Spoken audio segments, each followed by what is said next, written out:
Welcome back to AnimeRealm. This is my recap for the anime possibly the greatest alchemist of all time. If you enjoy my recaps, please think about subscribing. The story begins with our protagonist being greeted by a supreme being in a strange, ethereal place. She tells him that he has been summoned to Midgard through an otherworlder's summoning spell, and she introduces herself as Lady Nolan. Then almost immediately she apologizes, explaining that he was accidentally caught in a summoning ritual meant for someone else. The protagonist confusedly points out the contradiction. She just welcomed him, yet says his presence here is a mistake. Nolan elaborates, explaining that the otherworlder's summoning system randomly selects individuals from countless worlds. He was excluded from the list of potential targets, but somehow, the system picked him anyway. This revelation leaves the protagonist stunned, and Nolan further clarifies that the summoning spell itself is inherently dangerous. The laws of Earth and Midgard differ so drastically that the act of summoning risks destabilizing Midgard entirely. This danger led to the spell being forbidden, yet a reckless nation still went through with it. Nolan noticed the spell's activation and intervened to minimize the damage, but she couldn't stop it entirely, and she managed to bring him to her domain for now. The protagonist asks if others summoned by the spell are in the same place. Nolan shakes her head, explaining that they were the proper targets and were sent to the Holy Sidonia Empire, where the spell originated. He realizes his summoning was purely accidental and asks her to send him back to his world, but Nolan regretfully admits that this is impossible. She explains that she was furious at the summoners for their recklessness, so she patched things up, ensuring they would never be able to use the spell again. Her explanation grows overly technical, so the protagonist gets overwhelmed and asks for a simpler version. So Nolan bluntly tells him that she's made it impossible for him to return to Earth, and even if it were possible, he no longer has a body waiting for him there. We then see that our protagonist is revealed to be nothing more than a soul in the shape of a fluffy furball, leaving him shocked at his lack of a physical body. Nolan apologizes, explaining that the summoning blowback caused this, as he wasn't meant to be a target. He frustratedly tells her that an apology won't fix his predicament and demands to know what will happen to him now, so Nolan urges him to give up on his old life and start anew as a resident of Midgard. He hesitantly asks if this means he'll be sent to the Sidonia Empire like the others, and Nolan admits she could send him there. However, she warns that the Sidonia Empire is a difficult and dangerous place, and as an accidental summon, his treatment there would likely be terrible. This disheartens him, but Nolan reassures him, saying she feels responsible for his situation and intends to help him. She reveals her plan to send him to a different nation, one where he can have a better chance, and promises to give him her blessing as compensation. Confused by her words, he listens as she explains that this situation resembles the premise of video games and anime in Japan, and that shit means that being sent to a fantasy world with opportunities for adventure. She enthusiastically claims it'll be exciting for him, though he feels nothing but anxiety. Ignoring his doubts, Nolan asks him to try opening his status window, and to his surprise, it appears when he thinks about it. The window shows he is now 17 years old, and despite being a 40-year-old salaryman in his previous life, he doesn't have a job listed. So Nolan explains that in this world, the concept of a salaryman doesn't exist. Instead, there are combat jobs like swordsman, mage, knight, thief, and hunter, as well as production jobs such as herbalist, alchemist, blacksmith, and carpenter. And since fighting doesn't interest him, he expresses his desire for a production job. So Nolan obliges and grants him a skill suited for production work along with a few other useful starter skills to aid him in his new life. She advises him that by utilizing his skills through practice and effort, he will eventually unlock a formal job title. And with that, she sends him to the continent of Asgard to begin his journey. The protagonist then gets teleported to a serene spot by a pond, where he catches a glimpse of his reflection and thinks he looks pretty hot in his new form. Checking the items Nolan gave him, he finds some food, money, and a knife. Opening his status window, he realizes it might be problematic if people find out he has Nolan's blessing, and that thinking makes him discover that he can conceal his skills, so he hides both his blessing and his item box skill. As he continues exploring his abilities, he notices he also has several magic skills. Like any typical otaku, he decides to try them out. He avoids testing fire magic, worried it might accidentally set the area ablaze. Instead, he starts with earth magic, followed by wind and water magic. Watching the spells in action, he feels a rush of excitement, thinking to himself that this truly is a fantasy world. Determined to learn more, he sets out to find a village. While walking, he stumbles upon a piece of wood and uses his appraisal skill to identify it as treant wood. This high-quality material comes from a treant monster and can be used to craft staves, magic items, and spear shafts. Thrilled with the discovery, he uses his blacksmithing skill to shape the wood into a sturdy spear. Observing the rich resources of the area like treant wood, he speculates that the plants might also be unique. And after searching further, he discovers the region is brimming with useful herbs. So he starts gathering as much as he can, but he realizes it won't all fit in his bag, so he stores the excess in his item box, which conveniently has unlimited storage. Suddenly, a girl runs toward him in a panic and hides behind him, and he sees that she's being chased by a massive, ferocious rabbit. He quickly notices how unnaturally large the rabbit is and grabs his spear to defend her. But the girl warns him that the rabbit is carnivorous, making him even more nervous. As the creature leaps at him, he manages to strike it down with his spear, and that shit kills him immediately. Takumi stands in disbelief, amazed that he was able to defeat such a dangerous beast. But this victory earns him a warrior job, even though he doesn't want it. The girl thanks him for saving her, and he asks where she's from. She explains that she's from Board Village and had wandered into the forest while gathering medicinal herbs. He asks if he can accompany her back to the village, and she happily agrees. He feels relieved and smiles, but before they leave she asks if he isn't going to take the horned rabbit with him and mentions that the rabbit is considered quite a delicacy. He quickly stores the rabbit's corpse in his item box, explaining that while it can't hold living things, storing non-living objects like corpses isn't an issue. The girl is amazed at his item box skill and compliments him, and then introduces herself as Molly, and he responds by introducing himself as Takumi. The scene then shifts to the Holy Sidonia Empire, where the three summoned humans find themselves confused about their situation. A cloaked woman then approaches them, welcoming them to a new world. She explains that they have been summoned to use their powers as heroes to save this realm. However, her cryptic explanation only deepens their confusion. She then introduces herself as Elizabeth, the first empress of the Holy Sidonia Empire, and reveals her face, and her expression exudes the air of someone who might suck your damn soul in some dark alley. Then we see that among the three, a girl named Akane suddenly gains a unique skill called Revelation from Lady Nolan.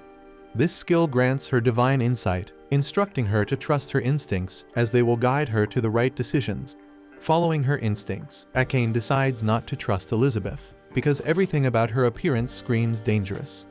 Back in Board Village, Molly's parents warmly thank Takumi for saving their daughter. Her father introduces himself as Banga the hunter, and her mother as Martha. Takumi asks if it would be alright for him to stay in the village for a while, and they happily agree, mentioning that their village is abundant in herbs and even has a vein of ore nearby, which excites Takumi. Banga then introduces Bobbin, who stands nearby as the village blacksmith. Takumi then thanks the villagers for letting him stay, but they inform him there's no inn in the village. But instead they offer to build him a home, which makes him genuinely happy. They show him a plot of land where his house will stand, and Bobbin gathers the villagers to help with construction. Takumi decides to pitch in as well, using his earth magic to level the ground. The villagers are impressed by his magical skill, but the effort drains a significant amount of his mana. So Banga advises him to conserve his energy and let the rest of them handle the work. Later, Takumi's new home is completed, and he uses his carpentry and blacksmithing skills to craft some basic furniture to make it livable. Feeling settled, he checks his status window and wonders if it's possible to change his warrior job. To his surprise, an option to switch jobs appears, so he excitedly selects alchemist and blacksmith as his main jobs and dives into work. Together with Bobbin, he collects ores of iron, silver, and copper. He even discovers a rare mana-infused material called magic iron ore, deciding to smelt all of it into ingots. Takumi begins with the iron ore, noting that in this world, the process doesn't require a furnace thanks to magic. Using a combination of his alchemy and earth magic, he successfully transforms the raw ore into ingots, but the process consumes a huge amount of mana. But he pushes himself anyway to continue, determined to create as many materials as possible. Later, Molly brings him dinner, only to find that he's collapsed from overexertion. When Takumi regains consciousness, he explains that he pushed himself too hard and drained his mana completely. Martha gives him a sharp lecture for being reckless, and Banga hands him a healing potion, which restores his energy. And from that point on, Martha and Molly check on him regularly to ensure he doesn't overdo it again. Takumi diligently continues his alchemy, refining ores into ingots over several days. And along the way, he manages to extract small quantities of precious metals like gold, lead, tungsten, titanium, and tin. Using these materials, he crafts high-quality utensils and tools, and also his relentless effort causes his alchemist and blacksmith levels to soar. Afterward, we see Takumi honing his smithing skills under Bobbin's guidance, assisting him with fire magic during their work. And together they craft a knife, and Bobbin proudly declares it his finest creation yet. Takumi's blacksmith level skyrockets to 40, while his alchemist level lags behind at 33, much to his annoyance, as his real goal is to excel as an alchemist. Later, Takumi approaches Banga, asking for some potions so he can try making his own using the herbs he's gathered. Banga agrees but only has basic potions to offer, which Takumi gladly accepts. Soon, we see Takumi brewing potions like a mad scientist or an evil witch in a fantasy story. The process reminds him of his childhood, when he would experiment endlessly. Once his potion is complete, he notices its color is different from Banga's and can feel faint mana radiating from it. He deduces this is due to his use of water prepared with water magic and becomes eager to learn more potion recipes. Not stopping there, we later see Takumi chewing on random poisonous plants on purpose, and when he gets poisoned, he heals himself with his heal spell, a painful but effective method to gain resistance to poison and paralysis while leveling up his light magic skill. He notes that this dangerous method is the quickest way to develop such resistance, though it's far from pleasant, but thanks to this reckless training, he unlocks purification magic. But just as he reflects on his progress, a massive level 25 armored boar appears before him. Armed with his spear and knife, Takumi prepares to defend himself. The boar then charges and Takumi hurls his knife at it, but the blade bounces off harmlessly. He then desperately strikes with his spear, which shatters into countless pieces. Resorting to spells, he casts Rock Ball and Wind Cutter, but neither has any effect. Frustrated and cornered, Takumi scrambles for a plan. But suddenly he notices movement behind him, and he finds a poisoned spider lurking nearby. Assuming the worst, he prepares for another fight, only to realize the spider is injured. And before he can react, the boar charges again. So Takumi braces for impact, but the spider unexpectedly comes to his aid, blinding the boar and causing it to miss its attack. Though the boar is disoriented, Takumi remains at a loss on how to finish it. But in a flash of inspiration, he uses his alchemical decomposition skill, and the spell dissolves the armored boar from within, defeating it completely. As the boar falls, Takumi gains martial arts and magic combat skills, leaving him in disbelief that his crafting magic saved him.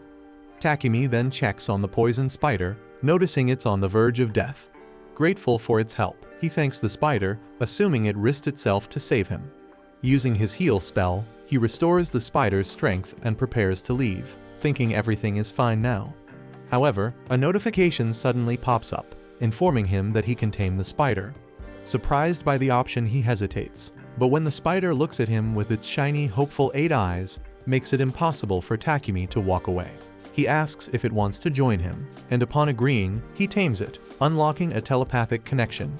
He then curiously asks if it already has a name, but it doesn't. Noticing the maple leaf-like pattern on its back, he names it Maple. And as soon as the spider accepts the name, it evolves into a killer spider, and even its severed leg regenerates. Later, Takumi returns to the village, proudly showing the massive armored boar he defeated.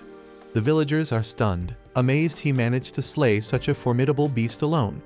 Molly, however, quickly notices the large spider perched on his back.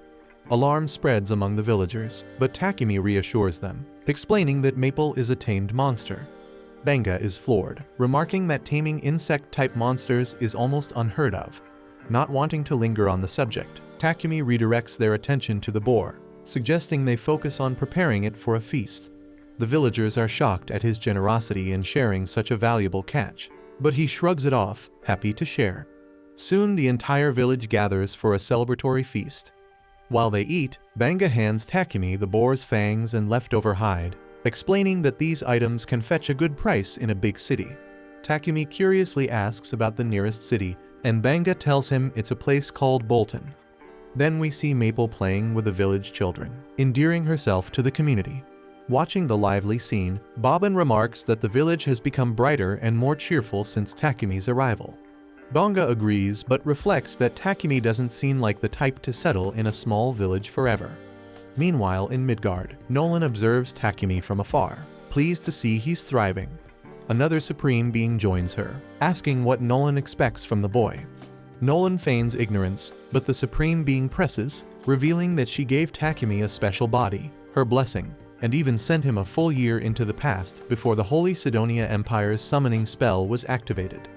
Nolan dismisses the notion that she has any deeper intentions, but her expression betrays her true thoughts, hinting that she may have a deeper plan for Takumi's future. One morning, Takumi wakes up to find himself tied up in bed, and he immediately knows Maple is behind it. She apologizes, explaining that she's been feeling lonely because Takumi has been so busy lately and just wanted to get his attention. Realizing he's been neglecting her, Takumi admits that work has been consuming all this time, so he decides to take the day off and spend it with Maple, and this simple gesture makes her ecstatic. Just as the two are getting ready to enjoy their day, Martha walks in with Takumi's lunch and immediately notices the awkward situation. To her, it looks like something strange is going on between Takumi and Maple, but Takumi insists that it's not what she's imagining. Martha takes his explanation at face value, but can't help noticing the silky threads Maple has produced. Intrigued, she gets the idea to harvest as much silk as possible from Maple, seeing it as a golden opportunity. Later that day, Martha proudly shows off a shirt she's made from the spider silk, and the ladies in the village are going wild over its texture and quality. Takumi, surprised by their enthusiasm, learns that spider silk is considered a rare luxury item, usually only affordable to nobles. Martha, sensing a lucrative opportunity, asks Maple if she can produce more fabric. Maple obliges and eagerly squirts out more silk, but the process is time-consuming, so this means that she won't have time to play with Takumi anymore. Though Takumi is a little disappointed as he's been looking forward to spending the day with her, still he knows he has other responsibilities to tackle, so he's not entirely bothered. It's been about a month since Takumi first arrived in the village, and he's starting to plan his next steps. He intends to head to the city to advance his studies in alchemy, but the thought of saying goodbye to the villagers he's grown close to leaves him hesitant. In the meantime, Takumi decides to visit Boban at the forge to continue practicing blacksmithing. Together they manage to craft a chest plate that fits Takumi perfectly, as well as a pair of sturdy steel-toe boots. Boban, proud of their work, points out that the boots are great for kicking things in a pinch, but Takumi, ever the pacifist, reminds Boban that he has no intention of fighting because he's committed to becoming an alchemist. Just then Banga shows up, pleased to see that Takumi's armor is finally complete, though there's a hint of sadness in his voice. He knows Takumi can't stay in the village forever if he wants to grow his production business, and heading to the city is the logical next step because it's where Takumi can sell more of his goods, access a reliable supply of materials, and truly thrive. Banga then mentions that a trader from Bolton will be passing through the village in a couple of days, and he's already arranged for Takumi to hitch a ride back with him. While they're sad to see him leave, they understand this is for the best, and they encourage Takumi to start preparing for the journey. Grateful for their support, Takumi thanks them and heads back to his house to begin packing. On the way, he bumps into Martha, who's carrying a bucket of meat. He curiously asks what she's up to, and Martha explains that she's on her way to dispose of the innards from a horned rabbit Banga had caught. Apparently, the innards are the most delicious part of the rabbit, but they're also tricky to process safely, and without proper equipment to remove diseases and parasites, they had no choice but to throw the meat away. Takumi, however, has a better idea, and he bends down and uses his purification magic to cleanse the meat, making it safe to eat. Martha is grateful, but also visibly stunned by what she just witnessed. She points out that light magic is incredibly rare in this world, and if people found out Takumi could use it, it would likely attract a lot of unwanted attention. So she advises him to keep this ability a secret when he leaves the village. Acknowledging her warning, Takumi promises to be cautious, but while he's still here, he plans to use every bit of his power to improve the villagers' lives, and over the next couple of days he gets to work, using earth magic to construct a sturdy brick wall to enhance the village's defenses. For convenience, he builds a water pump and even adds a few other amenities to make life easier, and by the time he's finished, the village looks completely transformed. So when the merchant from Bolton finally arrives, he's so astonished by the improvements that he barely recognizes the place. Banga then steps forward to greet Papek the trader, and after finalizing a trade deal, Takumi walks up, ready to depart. Papek, who's already heard a great deal about Takumi from Banga, introduces himself and everyone confirms if Takumi has everything he needs. Takumi assures them that he hasn't forgotten a thing, but there's one last gesture he wants to make before leaving. He reaches into his bag and hands Banga a potion, and then explains that he already left about 100 similar bottles at Banga's house and urges him to use them in case of emergencies to heal any injuries. Papek, noticing the potion, asks for a closer look and is stunned by its quality because it's undoubtedly a high-level potion. However, Takumi seems oblivious to just how valuable his creation is. Soon, the rest of the villagers gather to bid Takumi farewell, and Papek kindly offers to wait until everyone has said their goodbyes. Molly then waves goodbye to Maple, who's cozily sleeping in Takumi's sack, and Martha hands Takumi an outfit made from maple silk, a collaborative gift from the village ladies. Touched by their thoughtfulness, Takumi thanks everyone for their kindness, especially considering how short a time he's been in their village. He then steps into the carriage, and the villagers give him an enthusiastic send-off, assuring him that he will always be welcome in their home. As the carriage heads toward Bolton, Papek comments on how deeply the villagers seem to care for Takumi. Even the others in the carriage remark on a heartfelt farewell, noting that Takumi was more like family to the villagers than a guest, to the degree that the sincerity of the goodbye tugs at Heath's heartstrings. Speaking of which, the blonde man introduces himself as Heath, while the redhead is Real, and the gloomy-looking man is Boger. They explain that they're part of Lion Fang, a C-rank adventurer party currently serving as Papek's bodyguards. However, they admit there isn't much for them to do in this peaceful region, making the assignment more of a routine journey than a dangerous mission. Real then notices Takumi clutching his bag tightly and curiously asks if something precious is inside. And Takumi casually answers that his pet killer spider Maple is sleeping in there. The group is stunned that Takumi managed to tame a killer spider, prompting Real to ask if he can see it. However, his creepy demeanor makes Maple headbutt him square in the face, and that makes Takumi immediately start apologizing for Maple's behavior, but the others assure him there's no need because Real totally deserved it. Heath even jokes that Maple might develop a fear of all humans after meeting Real, though that's clearly not the case because Maple seems to have taken a liking to Boger. And as the group continues fawning over Maple, Papek calls Takumi to the front of the carriage to discuss the potion he saw earlier, and he asks if Takumi has any more in stock and expresses interest in buying some.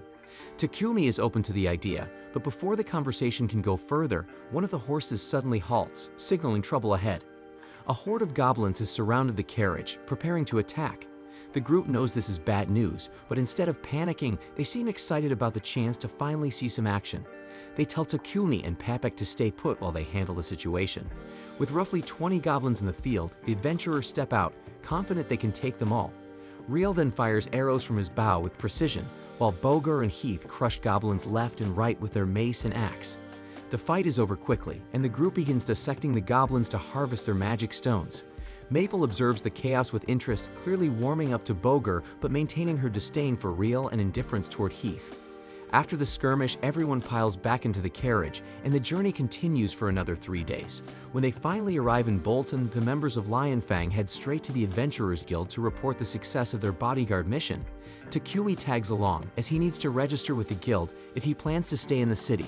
Ideally, he would have joined the Alchemist Guild, but since Bolton doesn't have one, becoming an adventurer is his only option. The receptionist Hans explains to Takumi that the Adventurer Guild card can serve as his identification. As long as he completes at least one simple quest per month, the card won't expire. With this knowledge, Takumi proceeds to register as an adventurer and introduces Maple as his pet, finalizing all the paperwork. With his registration done, Takumi heads to Papek's trading company to negotiate a deal for his potions. He reveals that he has about 103 potions in stock, each of exceptionally high quality. Papek is impressed and offers 10 silver coins per healing and stamina potion and 50 silver coins per mana potion. Takumi quickly calculates that this deal would net him over 7 million yen in equivalent value. Shocked by the amount, he feels it's too much money, but Papek reassures him that this is fair, adding that Takumi could earn even more if he established a solid reputation as a potion producer. Papek, aware of Takumi's plans to become a producer in the city, advises him to find a home with an attached workshop for efficiency. Takumi realizes he hadn't even thought about housing yet. So to help him out, Papek calls over his assistant Thomas and asks him to show Takumi a suitable property at an affordable price. Then when Takumi finally sees the property, it looks more like a grand mansion than a simple house. Feeling overwhelmed, he doubts he can afford such a luxurious place. Thomas, however, assures him that the mansion is surprisingly affordable and even guarantees that it's ghost-free, eliminating any unnecessary worries. Takumi then notices the spacious workshop attached to the mansion, which makes it incredibly convenient for his work. Realizing the long-term benefits and knowing he has enough funds from the potion deal, Takumi decides to go for it. And after a moment of deliberation, he tells Thomas with newfound confidence that he'll take the mansion. Thomas is delighted to hear Takumi's decision and assures him he'll begin the paperwork immediately, and he tells Takumi he can move in as early as tomorrow.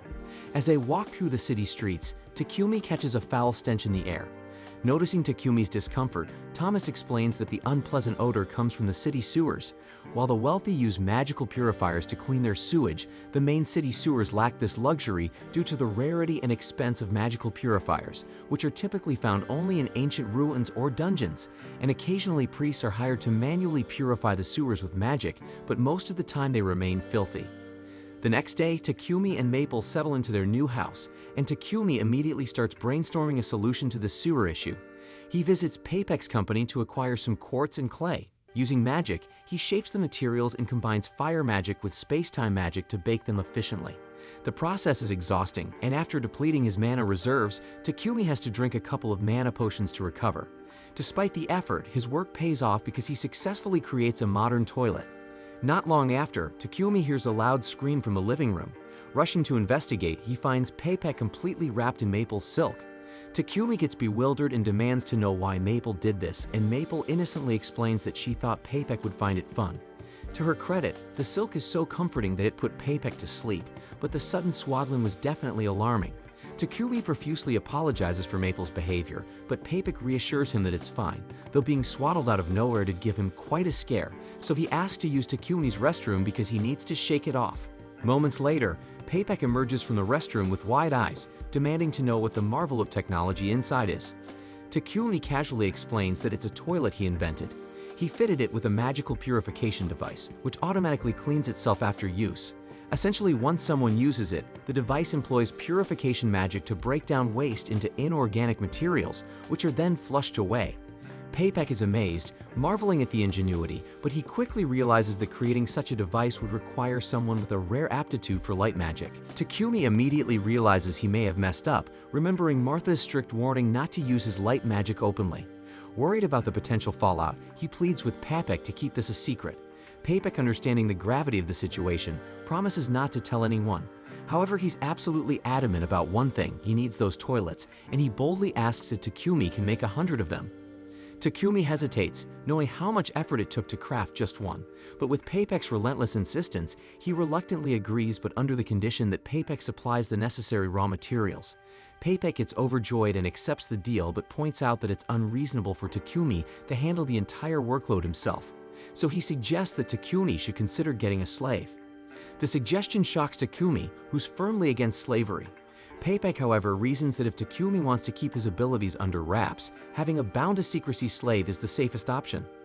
Light magic is a massive deal, marking someone as chosen by God, and the Church of Divine Light wouldn't take kindly to commoners gaining access to cheap purification methods via Takumi's toilets.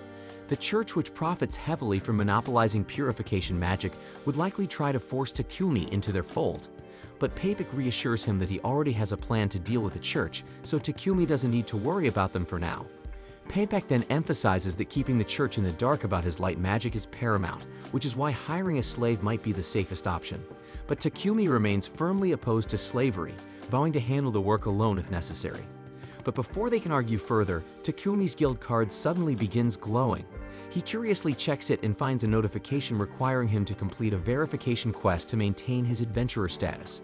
Realizing he won't have time to handle the toilet production alone, he reluctantly agrees to Papek's suggestion. Papek then takes Takumi to the Mulan Trading Company, assuring him they are the most ethical slave traders available. Then, while Papek goes to negotiate a good deal with the owner, Takumi steps out into the garden, drawn by its beauty. There he notices a stunning elf girl sitting alone on a terrace, and before he can say anything, she spots him and sharply orders him to leave. The scene then shifts to Takumi meeting Mulan, the owner of a slave trading company.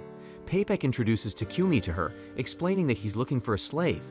However, he adds that Takumi is hesitant about using a slave contract, so Takumi reveals that in his homeland, slavery doesn't exist. Mulan nods in understanding and explains that if Takumi makes a contract with a slave, the slave will indeed be bound to him. However, she assures him that in the kingdom of Barkula, the rights of slaves are protected by law. She then outlines the general rights of slaves, and Takumi sums it up, noting that the owner is obligated to provide food, clothing, and shelter. Additionally, both the owner and the slave are strictly forbidden from causing life-threatening harm to one another, and the slave is prohibited from sharing any personal information about their owner with others. Takumi reflects that this system is different from what he had imagined. Mulan then explains the common types of contracts. Slaves who enter servitude due to debt remain bound until their debt is fully repaid. Criminals can choose contracts as a form of rehabilitation and to earn a livelihood. Prisoners of war may accept contracts to secure a place to live. However, she adds that some people are captured and forced into slavery illegally, a sad reality that occurs all too often. Papek then suggests that a war slave might suit Takumi best since they can only be freed with their master's permission. Mulan asks why, curious about his preference, so Papek explains that Takumi is a producer with exceptional skills that are impossible for others to replicate. Mulan, however, wants to hear the reason directly from Takumi, so he explains that his primary goal is to focus on his work. However, he also has responsibilities, including completing Adventurers Guild quests and managing daily tasks. He also mentions that he needs someone to manage the mansion where he's currently living and handle the housework.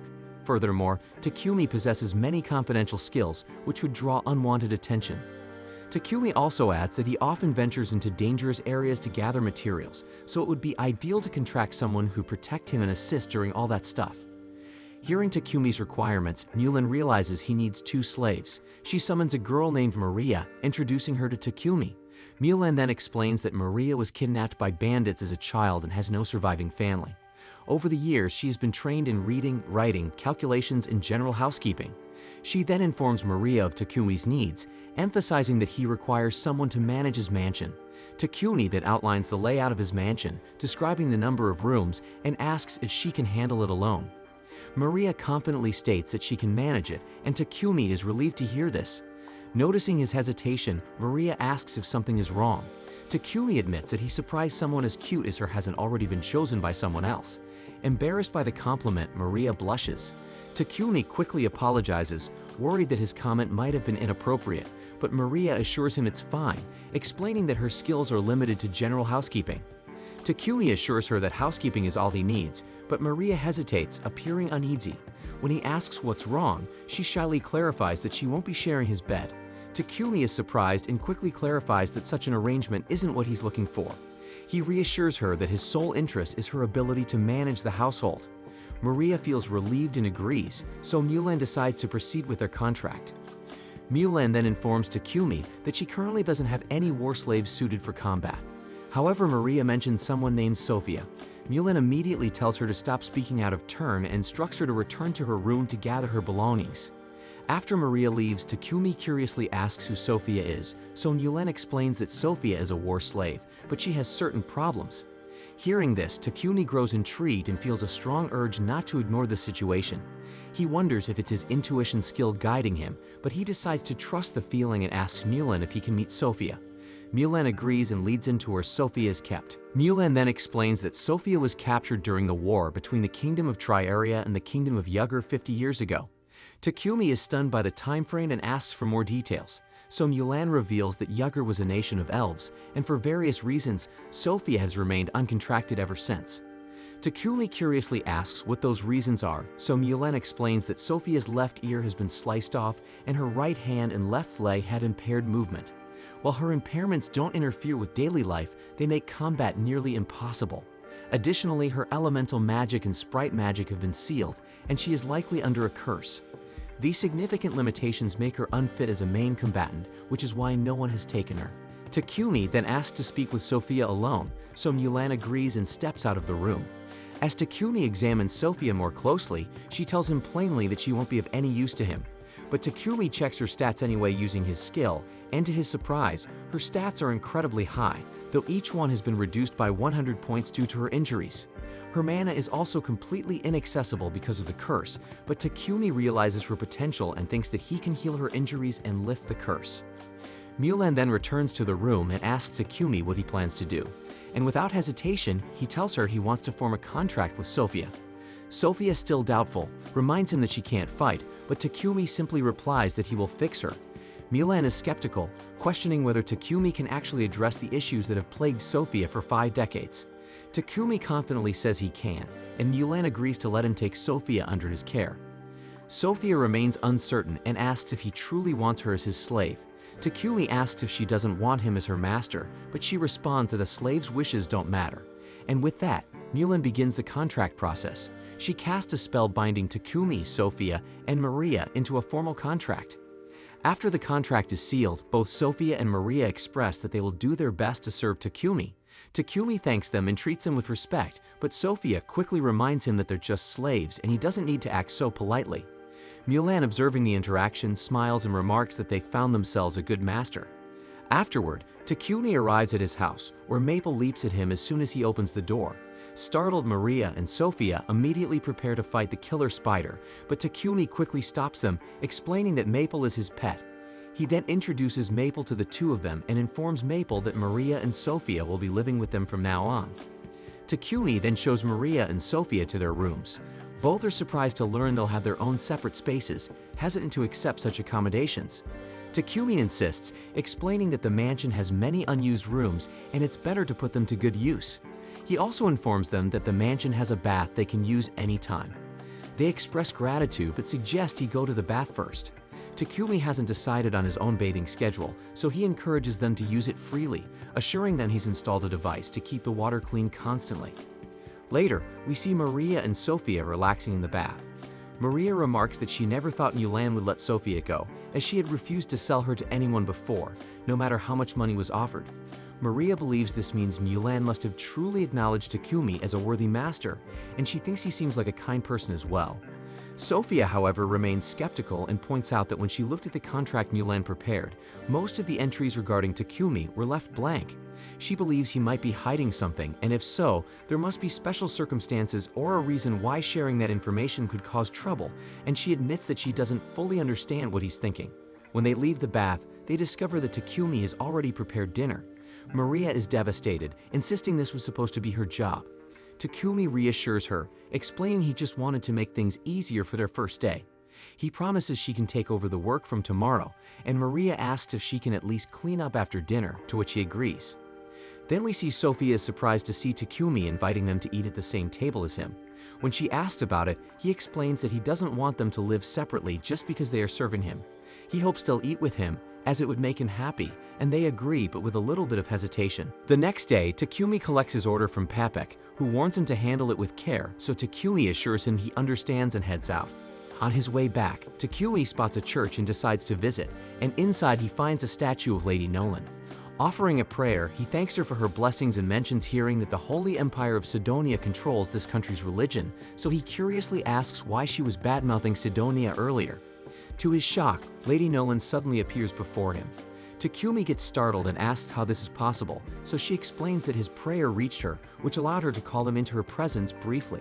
Lady Nolan then answers his question, revealing that she has no connection to Sidonia or its Church of Divine Light.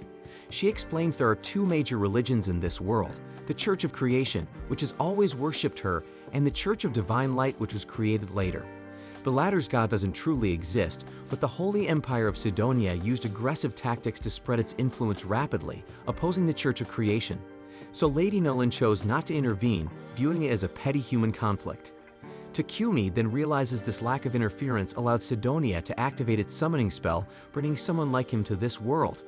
Lady Nolan apologizes again, acknowledging the unintended consequences of her inaction. She then offers a disclaimer about her blessing. While parts of it are permanent, others are temporary. As Takumi grows, the aspects of the blessing that helped him grow quickly and meet kind people will fade. She simplifies it by saying his tutorial for beginners is nearly over. Soon, he will face more significant challenges, including hitting walls in his growth and encountering individuals with ill intentions. Takumi reflects on her words, realizing that many of the kind people he's met so far were likely a result of the blessing. Accepting that he will need to rely more on himself moving forward, he thanks Lady Nolan one last time and exits the church. The story then jumps forward by 1 year into the future, showing the king of Sidonia asking about the progress of the summoned heroes. He is informed that they are currently training with the knights. The king expresses hope that these heroes will become valuable assets, acknowledging the difficulty of summoning them to this world. The minister notes that the heroes were initially reluctant to help, but thanks to Elizabeth's persuasion, they had become more cooperative.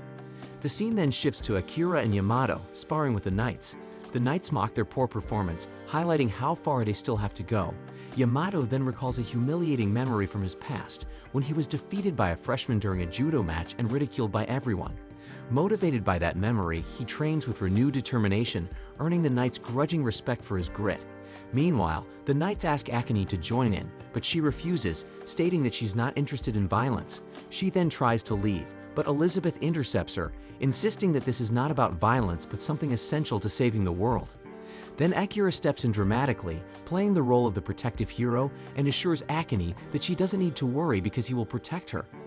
Akane, unimpressed, ignores his bravado and thinks to herself that Elizabeth is dangerous. The story then transitions back to the present. At Takumi's house, he stumbles through the door, falling face first onto the floor. Maria and Sophia rush to help him, picking up his belongings, but when Sophia reaches for the bag Takumi had collected from Papek, he hurriedly places it into his magic bag. Sophia notices this and becomes suspicious, thinking he must be hiding something. Takumi then excuses himself and heads straight to his workshop. Sophia follows him discreetly, and inside she watches him immerse a knife into a strange liquid and injure his arm with it. Then he immediately heals himself using magic. He then prepares to repeat the process, muttering that Maria really messed up earlier. She misunderstands his words, so she approaches him but falls on him, accusing him of planning something terrible for Maria. Takumi gets confused, but before he can explain, Sophia collapses from exhaustion. Takumi realizes she's overworked and notices an injury on her hand. He attempts to heal her, but the process consumes far more mana than usual, likely due to the curse affecting her.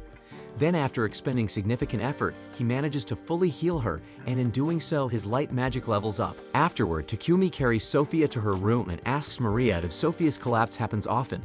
Maria explains that Sophia has fainted from exhaustion before, usually when she moves too suddenly or gets overly excited, and she suspects the cause is the curse affecting Sophia. Determined to help, Takumi begins a healing process, combining his Dispel spell with Extra Heal to treat her condition, and he successfully regenerates Sophia's ear and completes the treatment. Some time later, Sophia wakes up, confused about how she got to her room, so Maria asks if she's feeling alright, and Sophia admits that she feels lighter than ever. But then she quickly recalls her earlier misunderstanding, so she panics and urges Maria to run away, claiming Takumi isn't the man Maria thinks he is. Maria, however, smiles and tells Sophia that Takumi is even better than she imagined. Sophia confusedly demands to know what Maria is talking about, so Maria hands her a mirror and Sophia stares at her reflection in shock because her ear is back to normal. She also realizes that her magic, which had been sealed for years, has returned. So Maria explains that Takumi cured her. Later, Sophia meets Takumi and asks him about what happened. He explains that earlier he had been cutting and healing himself to level up his light magic so he could properly heal her. Sophia then curiously asks what he meant when he mentioned that Maria had messed up. Takumi clarifies that Maria had mistakenly thrown away some medicinal herbs he'd collected, mistaking them for trash. Sophia, embarrassed by her misunderstanding, then asks why he went to such lengths to help her, especially since it was dangerous for him, and Takumi simply replies that he was keeping his promise.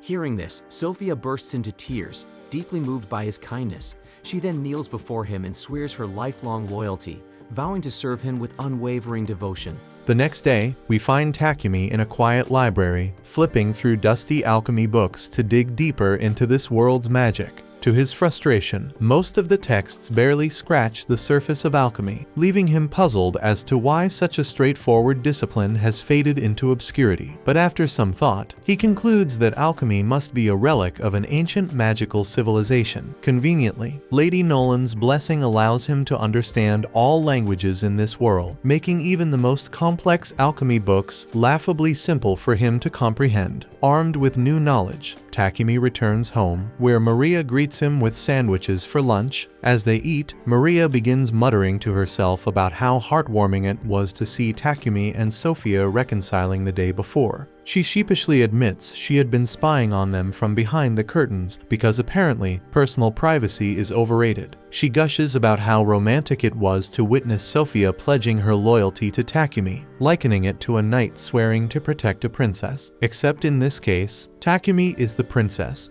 Maria and Maple wholeheartedly agree that Takumi makes an adorable princess, much to his utter embarrassment. He can only respond with a cringing smile. Later in the afternoon, Takumi heads outside to work on his production business because today's task involves packaging a bulk order of toilets for Payback. Aria and Sophia join him, cleaning and packing the goods while Takumi daydreams about breaking free from the monotony of manufacturing. He casually shares his thoughts with Maria and Sophia, confessing his longing to explore the world. He dreams of hunting exotic materials, sampling unique meals, and uncovering hidden ruins. Naturally, he also mentions taking Sophia along as his bodyguard while leaving Maria behind to manage the mansion. Maria, however, is less than thrilled about being left behind, while even the spider Maple gets to tag along, and that's just too much for her to bear. She then hits him with her signature, cute yet manipulative maid look, and predictably, Takumi falls for it. But before deciding, Takumi checks Maria's stats by gently rubbing her face to open her status window, because apparently that's how status windows work, and to his surprise, her stats are better than expected, suggesting she could handle combat. Impressed, Takumi decides to bring her along on his future adventures, but insists that she trains with Sophia to refine her skills first. With that settled, Takumi starts crafting weapons and armor for Sophia and Maria. When he asks for their preferences, Sophia doesn't hold back. She hands him an extensive, borderline excessive list of her weapon requests and volunteers Maria for a spear, promising to train her personally. Takumi then gathers the necessary materials and gets to work, channeling his alchemy manipulation magic to speed up the process. Meanwhile, Sophia puts Maria through her paces, and Maria quickly discovers that being a battle maid involves a lot more sweat and significantly fewer tea parties. Takumi finishes the weapons in record time, adding personal touches, a wing pattern for Sophia's weapon, and a flame motif for Maria's spear. Of course, he goes the extra mile and enchants them with auto repair and attack boosts, because well, why not add a little extra power? As Takumi works, his mind wanders into dangerous territory. He imagines Maria wielding her spear in full maid attire, and his overactive imagination leads to a classic anime-style nosebleed. To make matters worse, Maria, somehow sensing this moment of unholy admiration through what she calls maid telepathy, claims she can feel someone ogling her sacred plot. Takumi tries to shake it off and focuses on the next task, crafting armor. Naturally, his first instinct is to go full RPG mode and consider making enchanted undergarments instead of practical gear, because let's face it, that seems to be standard in these worlds. But even Takumi realizes this idea crosses too many lines, especially since Maria and Sophia are technically his employees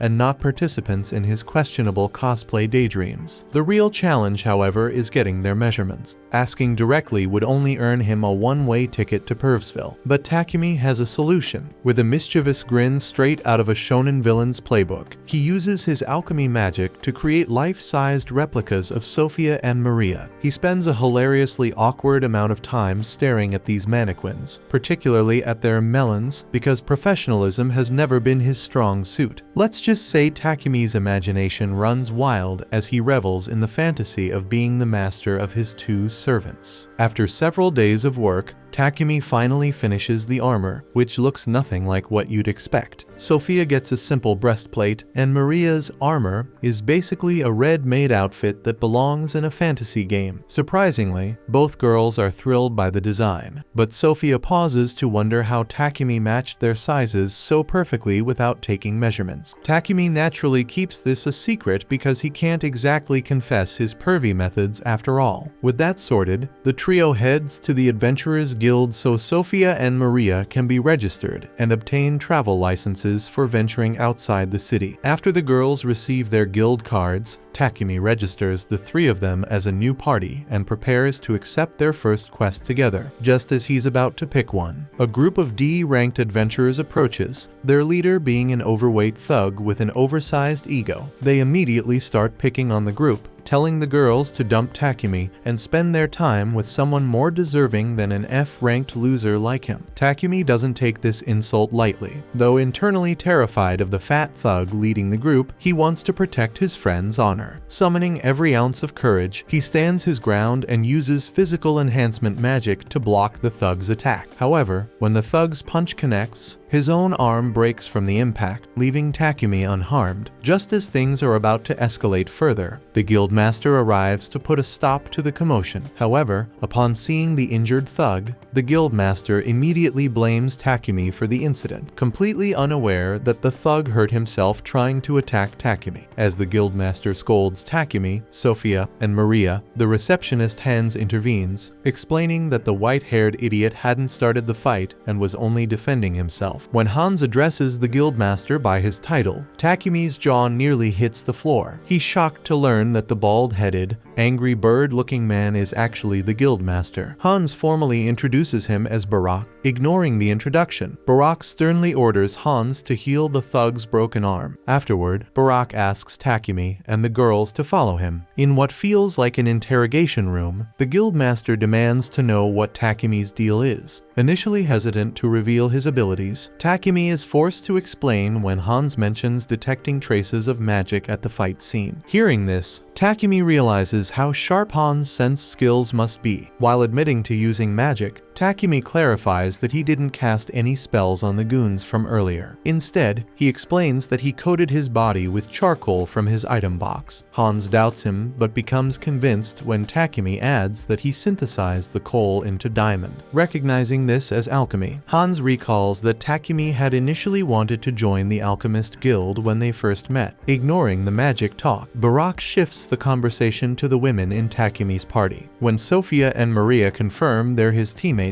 Hans suggests promoting Takumi to rank D to deter further harassment from weakling. Barak agrees, noting it might prevent more skirmishes like the earlier one. However, since Sophia and Maria just joined the guild that day, Hans proposes assigning them some starter quests to help them rank up quickly. Realizing that climbing the ranks would make them better protectors for their master, the girls eagerly accept. Later that day, the trio heads into the woods to tackle their quests. They've been tasked with 3 jobs: exterminating goblins, dealing with kobolds, and gathering herb. As they venture into the forest, Maple signals Takumi about goblins hiding in the bushes. Takumi alerts the girls, and Sophia charges in, swiftly attacking the goblins. 2 more goblins rush out, but Maple ensnares their legs with her webs, allowing Takumi and Maria to finish them off with well-placed strikes. As they move forward, Takumi grows increasingly uneasy at the sheer number of kobolds and goblins they keep encountering. No matter how many they kill, more seem to appear. Sophia speculates that there's likely an encampment nearby, possibly with a general leading the monsters. The mere mention of a goblin general makes Takumi feel like his bladder might betray him. Sophia doesn't help, casually mentioning that it typically takes 5 rank D adventure parties to wipe out an encampment with a general. The thought feels impossible to Takumi, but Sophia is confident they can pull it off if they combine their unique magic skills for a surprise attack. While her plan sounds promising, Takumi internally screams, wishing he were anywhere else but here. To make matters worse, Maple suddenly announces that it's about to evolve. Panicked, Takumi immediately opens an emergency portal to his pocket dimension and hurriedly sends Maple into it to avoid any surprises. Pressing on, they finally locate the monster's camp. Sophia estimates that there are around 300 to 400 enemies. The number alone is enough to make Takumi's legs wobble as he anxiously immediately reconsiders their options. With the enemy's location confirmed, Sophia, Maria, and Takumi raise their tightly clenched fists, activating the magic rings that Takumi gave them before for a coordinated strike. Sophia's powerful wind magic, Maria's massive rock barrage, and Takumi's blazing firestorm combine into a devastating attack, wreaking havoc on the monsters' camp and decimating their numbers. For a brief shining moment, the clueless coward Takumi believes they've won, but his hope shatters when an enormous goblin general and 2 knights emerge from the rubble, and their grotesque appearance sends chills down Takumi's spine. Sophia then charges at the goblin general while leaving the knights to Takumi and Maria. But despite being a coward at heart, Takumi defends himself and uses his fire magic to obliterate one of the goblins. Once the group completes their quests, they return to the guild exhausted. Seeing their haul of magic stones leaves Hans in shock. He can't believe they managed to complete the quest in a single day. Surprised, Hans takes them to the back room to meet the guildmaster.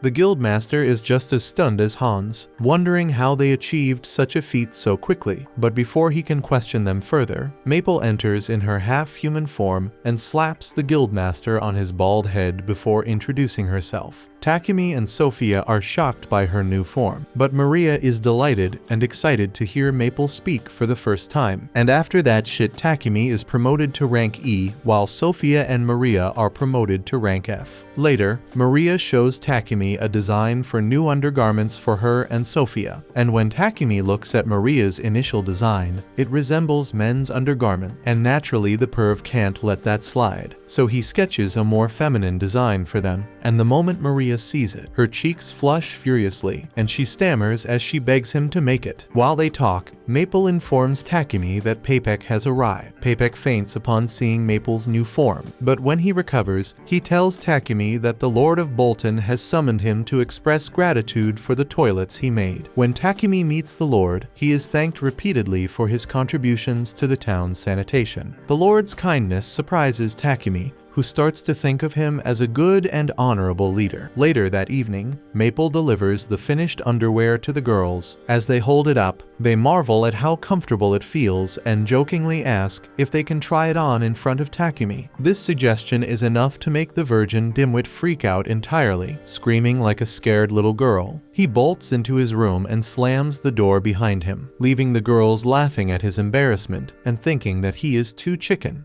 The scene then shifts to Takumi putting the final touches on his refrigerators. Maple inspects one with fascination, marveling at the cool air inside. Takumi explains that the fridge is designed to keep food fresh for longer, preventing it from spoiling too quickly. The other girls gather around, enjoying the refreshing breeze, but Takumi warns them not to leave the doors open for too long. He then walks them through the process of how he built the fridge, and Maria, clearly thrilled, thanks him, excited that she can now cook with fresh ingredients whenever she wants. Takumi then asks which color they prefer, and after some discussion, they settle on the blue one. Satisfied, Takumi takes the remaining refrigerators to Papek, letting him know that he's ready to start his next project. Sophia, curious as ever, wonders if he's inventing something new yet again. However, Takumi tells her that this time, he's thinking about upgrading their equipment. After their recent fight with the Goblin General, he realized that their current gear won't be sufficient for their future journeys. He adds that both his blacksmith and alchemist levels have improved recently, so instead of using magic steel, he plans to work with adamantite and mithril. This surprises Sophia,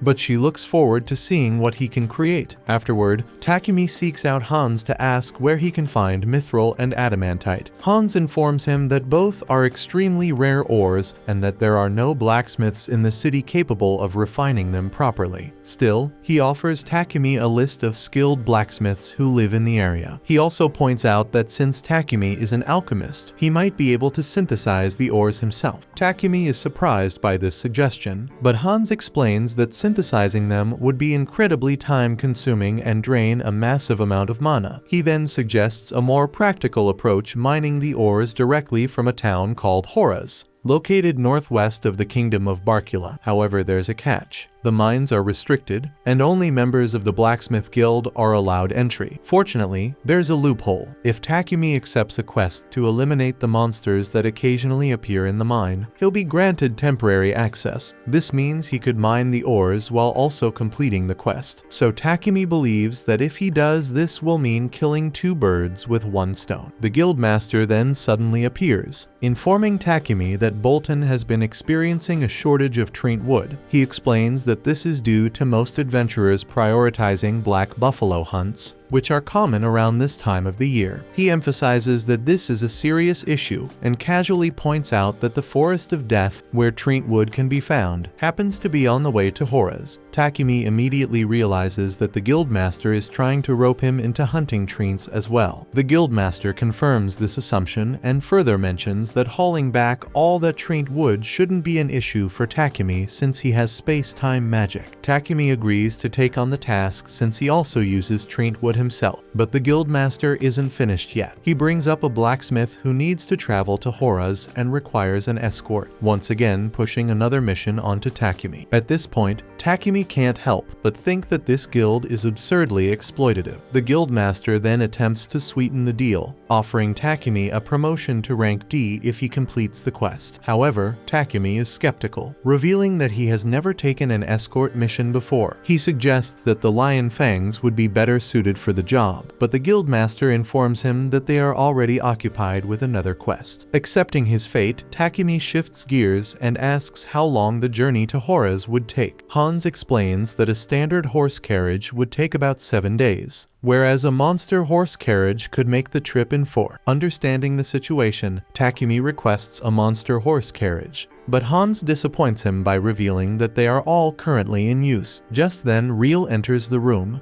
stating that their party is the one using them. Hans assumes that Real's group must have completed their quest, but Real clarifies that they haven't. He is only here to deliver a black buffalo they hunted along the way. He warns the guildmaster that upcoming escort missions will be dangerous due to an increase in advanced species in the forest. However, the guildmaster remains unfazed, remarking that higher risk means higher reward. Real shakes his head at the guildmaster's cold attitude and mentions that he will be departing tomorrow morning to rejoin his party. Seeing an opportunity, Takumi offers Real a place to stay at his house, even telling him he can use the bath, so Real happily agrees. But before they part ways, Takumi mentions that he has some business to handle first and offers to give Real his home address and he will catch up to him later. However, Real simply shrugs and says he'll just tag along. The two of them then head to Papek's company, where Papek readily agrees to lend Takumi a monster horse carriage for his mission. In return, he asks Takumi to wholesale some of the ores he mines, to which Takumi agrees. Papek then eagerly shows off the fridge Takumi made, practically begging him to produce more, completely obsessed with the invention. Meanwhile, back at Takumi's house, Sophia is growing anxious. She paces around, worried that her master still hasn't returned home. Thoughts race through her mind, wondering if something bad has happened to him, and she deeply regrets not accompanying him on his excursion. As night falls, Takumi and Real finally make their way back to the mansion, frustrated that they weren't able to find any blacksmiths skilled in working with mithril. Takumi mentions that they managed to visit everyone on the list except for one, as his shop was closed. Just then, they come across a hooded figure blocking their path. Real immediately senses a dangerous aura radiating from the figure and instinctively tries to pull Takumi away, but before they can escape, the figure moves to intercept them with a swift kick to Real's head. To their shock, the hooded person reveals themselves it's Sophia. Mistaking Real for a kidnapper, she lunges at him with full intent to kill, but Takumi quickly steps in to stop her. After a tense moment, he explains the situation, and Sophia immediately apologizes. Real, still shaken, shrugs it off, but now has a mountain of questions about Takumi's life. When they finally arrive at the mansion, Real is taken aback by the number of girls living in Takumi's house. He eyes them all suspiciously and wonders what kind of wild life his friend is leading. Takumi casually explains that he needed help around the house, so he bought some slaves. As Real processes this, his attention shifts to Maple, who has now evolved into an arachne. Excitedly, he asks if she remembers him, only for Maple to glare at him with pure hatred, completely crushing his fragile heart. Real groans about how unfair life is, lamenting that Takumi is surrounded by beautiful women while he remains the only single member of his party. Takumi, trying to console him, reassures him that none of these girls are his girlfriends, so this gives Real a sudden boost of confidence,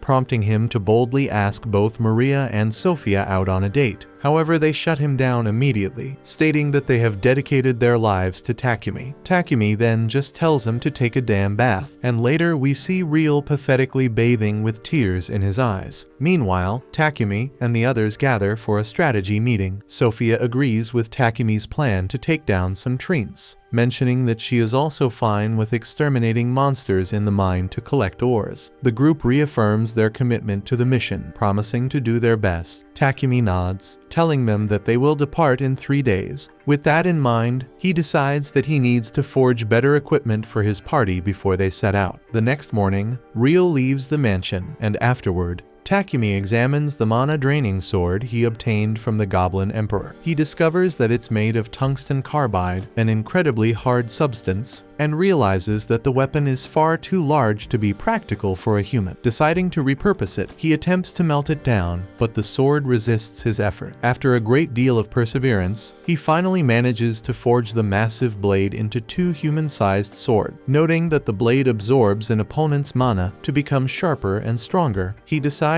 to gift one to Sophia. 3 days later, Takumi and his group prepare to depart for Hora's. Papik informs him that the client for the escort mission is already inside the carriage. Introducing himself, Takumi meets D. Gambo the blacksmith, who will be accompanying them. With everything set, they set off on their journey. Back at the guildmaster receives urgent news from the Hora's guild that monster activity in the forest has significantly increased. However, he realizes that it's too late to act, as Takumi's party has already left for the Forest of Death, so he hopes they don't run into any advanced species, knowing how dangerous the journey could become. Meanwhile, Takumi and the others continue onward, unaware of the looming threat. Meanwhile, back in the royal capital, a messenger from the palace meets with Papik. Expressing gratitude for the toilets he provided to the king, the official informs him that they are considering implementing them throughout the capital, believing this innovation will completely resolve their long-standing sewage problems. Papik is pleased to hear this, but the official then warns him that word of this advancement has spread far, even reaching the Holy Sidonia Empire. Given their reputation, the empire is likely to take action. Fast forwarding a year into the future, we see that both Yamato and Akira have grown into formidable fighters, impressing those around them with their rapid development. However, Akane remains skeptical of Elizabeth, keeping a watchful eye on her. Returning to Takumi's group,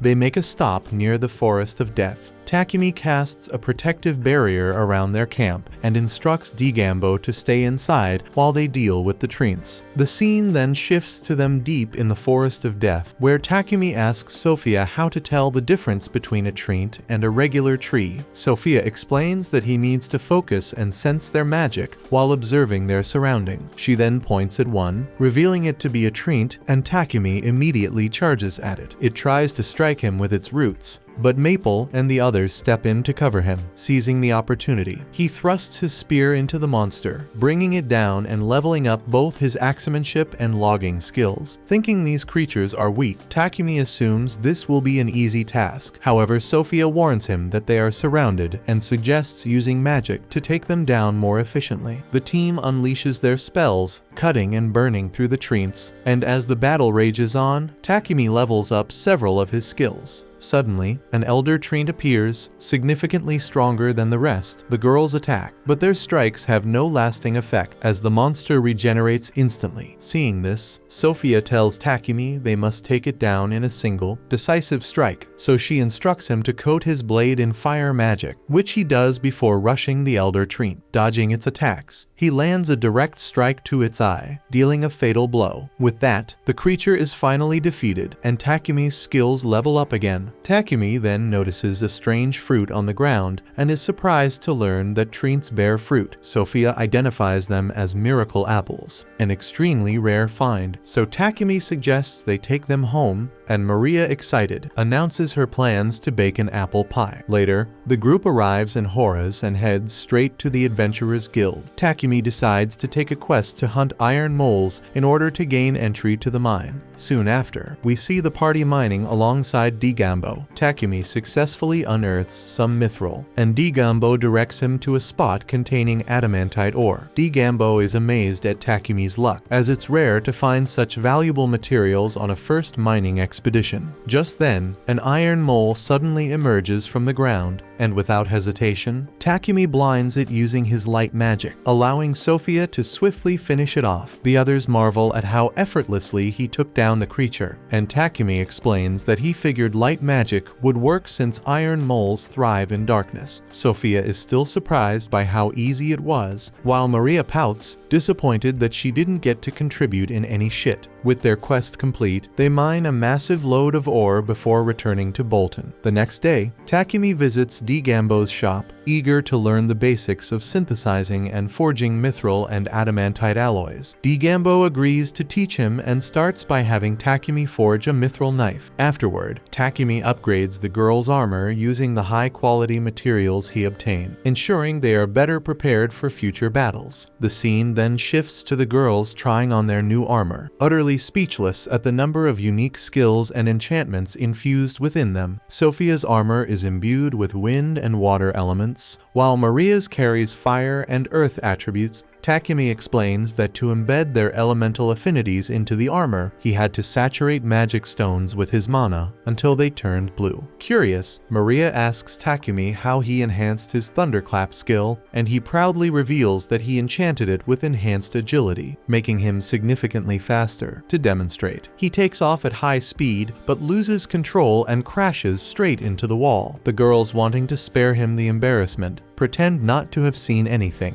while Takumi realizes he needs to get used to his newfound speed. Next, he presents Maria with her new spear, Explode, which can fire fireballs, while Sophia receives Tempest, a spear that releases wind energy. She then tells Takumi that if he ever finds himself in danger, she wants to be the one to protect him, even at the cost of her life, so she asks him to craft a shield for her so she can guard him more effectively. Moved by her dedication, Takumi agrees to make a shield for her, but he gently reminds her to value her own life as well. Meanwhile, Lady Nolan observes Takumi from afar, but when she turns her vision toward Akira and Yamato, she sees an ominous scene unfold. The story then jumps 1 year into the future, revealing that in the Holy Empire of Sidonia, the heroes are preparing to march into the kingdom of Samandor. The Emperor entrusts them with the mission, and the heroes swear to do everything in their power for the sake of the world's peace. Back in the present, Takumi finally completes the shield, but the effort has completely drained him. Sophia, watching him from a nearby window, feels guilty for requesting the shield. Seeing how exhausted he is, she begins to think that Takumi would have an easier time if he had someone to assist him in his workshop. Meanwhile, in the royal capital of Bacalados in the kingdom of Barcula, the king receives an urgent letter. It reveals that the Holy Empire of Sidonia has learned about the purification magic and is demanding further details. The advisor from earlier speculates that another messenger may arrive within days, but the king grimly notes that, despite the polite wording, this is nothing short of a veiled threat. Elsewhere, we see a meeting between a Sidonian envoy and the king of Barcula. The envoy explains that rumors have been circulating about a mystical device being used to purify the sewers. He goes on to say that the Church of Divine Light has formally appealed to Sidonia's pope, asserting that light magic is a divine gift reserved solely for their church. In essence, they claim that the authority over purification magic rightfully belongs to them. The king pretends to be unaware, asking for clarification on what this really means. The messenger continues, stating that the Pope demands that the purification magic circle along with its patent be turned over to the church. In response, the king argues that if such power is truly bestowed by God, the church should be capable of forging its own magic circle without needing to rely on others. The envoy then adds that the Pope has further ruled that employing sacred purification magic on a magical toilet is absolutely inexcusable, and that whoever is responsible for creating such a contraption must be delivered to the Empire of Sidonia. The king refuses this demand outright, prompting the messenger to warn that the Pope intends to recall all the priests of the Church of Divine Light from their kingdom if the ultimatum is not met. Unfazed, the king coolly replies that they can recall their priests if that is what the church demands.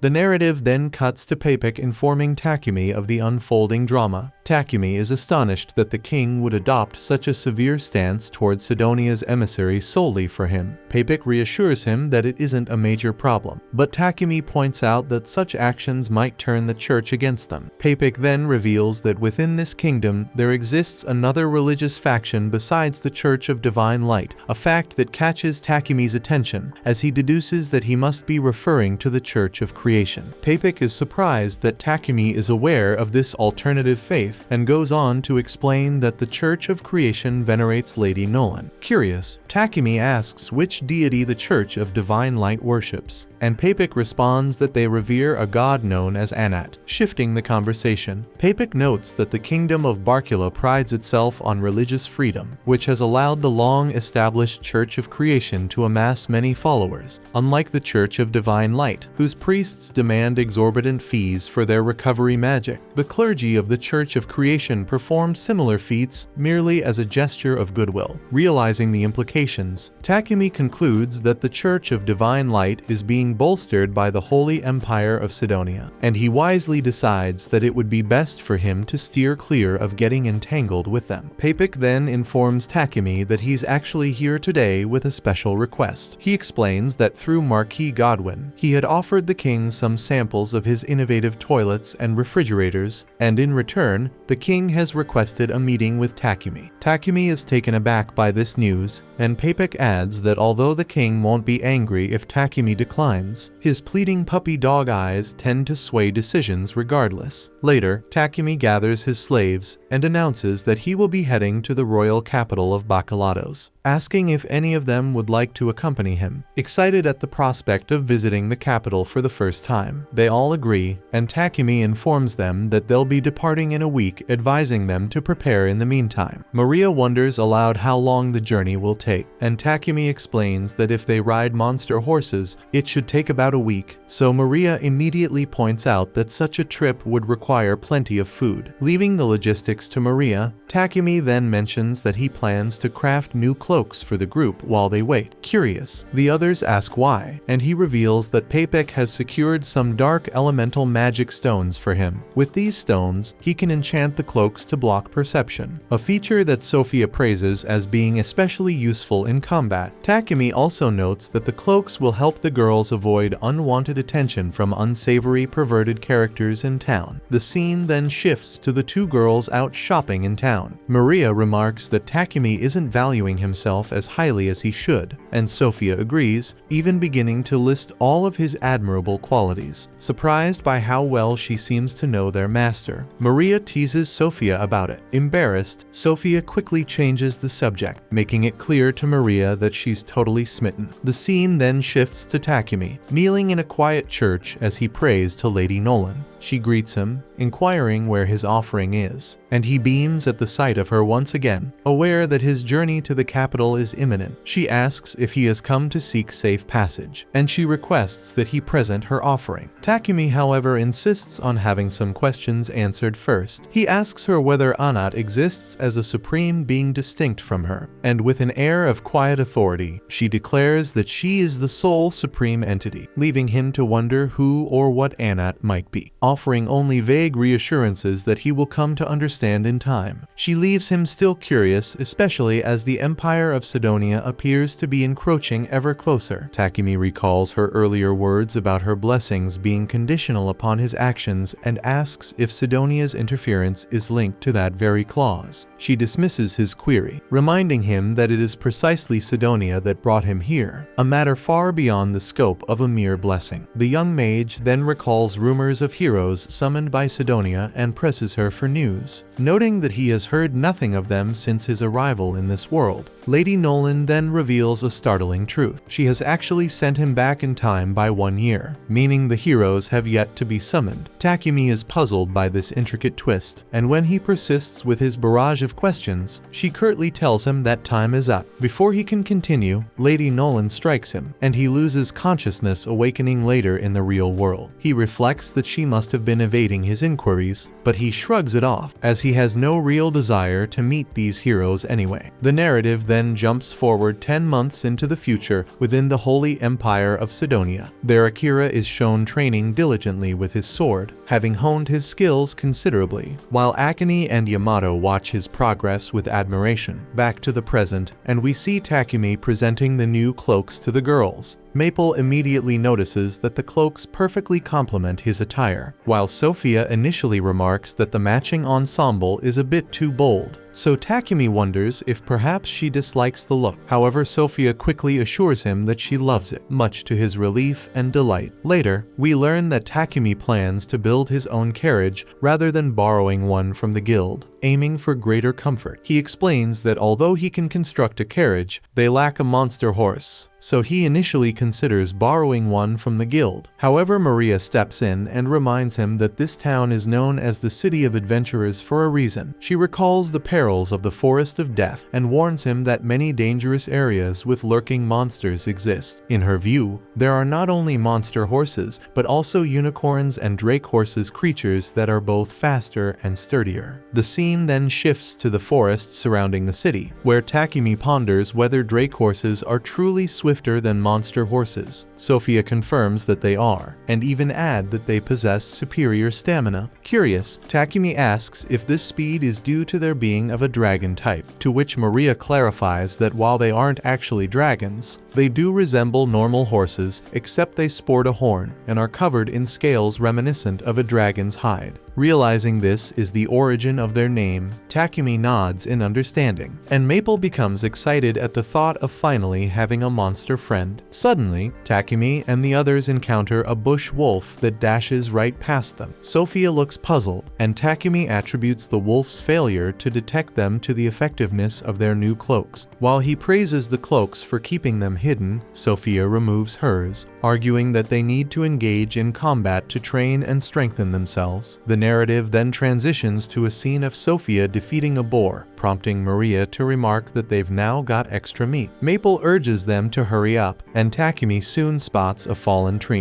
Recognizing its value, he decides to salvage it for its wood, which he intends to use in building the carriage, especially since he had been considering buying some from Paypek. Despite Maple's impatient protests for them to speed things along, Takumi and the others set about chopping up the meat and collecting the wood. Irritated, Maple storms off on her own, dashing through the forest and noting the numerous dead trees scattered about. As she ventures further, she senses something ahead and soon discovers an injured drake horse. The creature throws his magic at her, but she deftly dodges the attack, a move that reminds her of the time when she was injured and Takumi had helped her. In that moment, she tells the drake horse that her master is truly exceptional at healing, but just then 2 giant ants begin to approach them. Maple notices that the giant ants are the very threat afflicting the drake horse, and she swiftly binds them using her finely spun threads, allowing the drake horse to finish off them. Just as she prepares to leave and summon her master, she suddenly finds herself encircled by a swarm of even larger ants. Desperate, she weaves several layers of her threads into a protective barrier, but the relentless ants begin tearing it apart. Frantically, Maple attempts to reach her master via telepathy, yet no response comes, so she wonders if he's too occupied with chopping wood to notice her distress. And as her concern grows, the drake horse collapses from its injuries. As the ants continue to dismantle her barrier, Maple breaks down in tears, lamenting her master's absence. Just then, the ants finally tear the barrier apart, and Maple instinctively tries to shield the Drake horse with her own body. And at that crucial instant, she feels a gentle hand on her head and realizes that her master has arrived. It turns out that the rest of the group has managed to eliminate the invading ant. Maple, still shaken, asks Takumi where he had been, as she had been desperately calling out his name, so he apologizes and explains that her threads had interfered with their telepathic link, but he sensed something was awry when their mana connection dropped, so he followed the trail that she left. He offers a sincere apology for his tardiness, and Maria points out the injured Drake horse. Takumi examines the creature and sees that it has lost consciousness from its wounds, so Maple pleads with him to save the horse. Recognizing that Maple had been trying to protect the animal, Takumi attempts to cast a healing spell on the Drake horse, only to be repelled by its instinctive wariness of humans even in its unconscious state. Realizing that the Drake horse's condition might be fatal if things continue as they are, and with Sophia alerting them to the approach of additional monsters, Takumi has no choice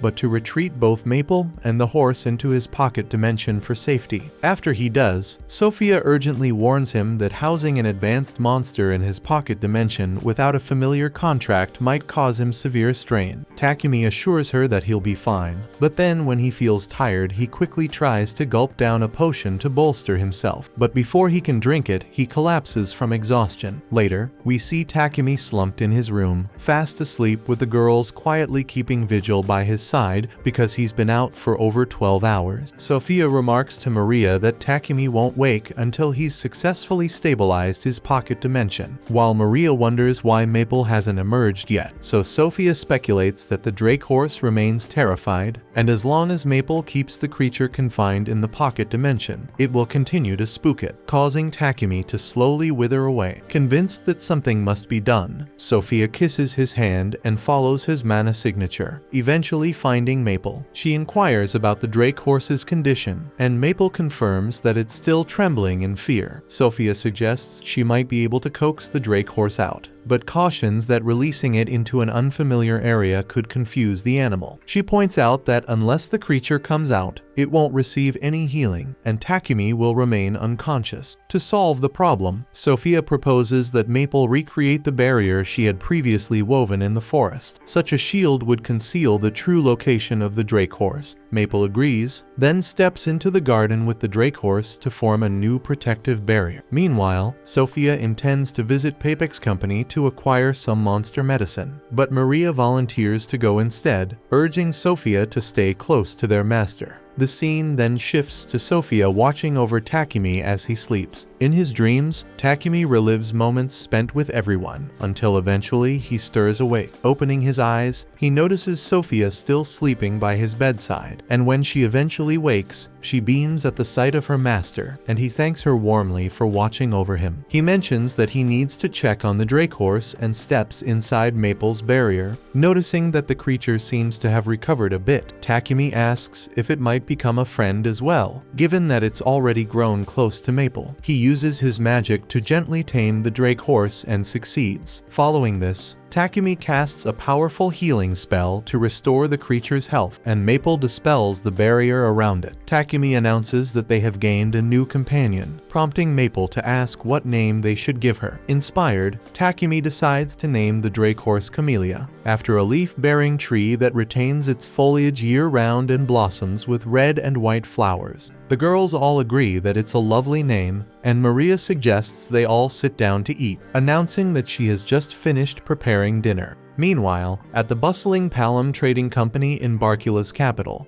the owner frantically tried to sell a beast-man slave gifted with magical prowess, yet the potential buyer remained utterly indifferent. Though he conceded that a beast-man with such rare abilities was a unique find, he insisted on a live demonstration of her magic. The slave earnestly declared that she planned to study hard and eventually prove her worth. However, her promises didn't satisfy his immediate demands, and the buyer ultimately walked away empty-handed. Disheartened but not defeated, Reva was gently consoled by the owner, who reassured her that one day a discerning and kind master would recognize her true potential.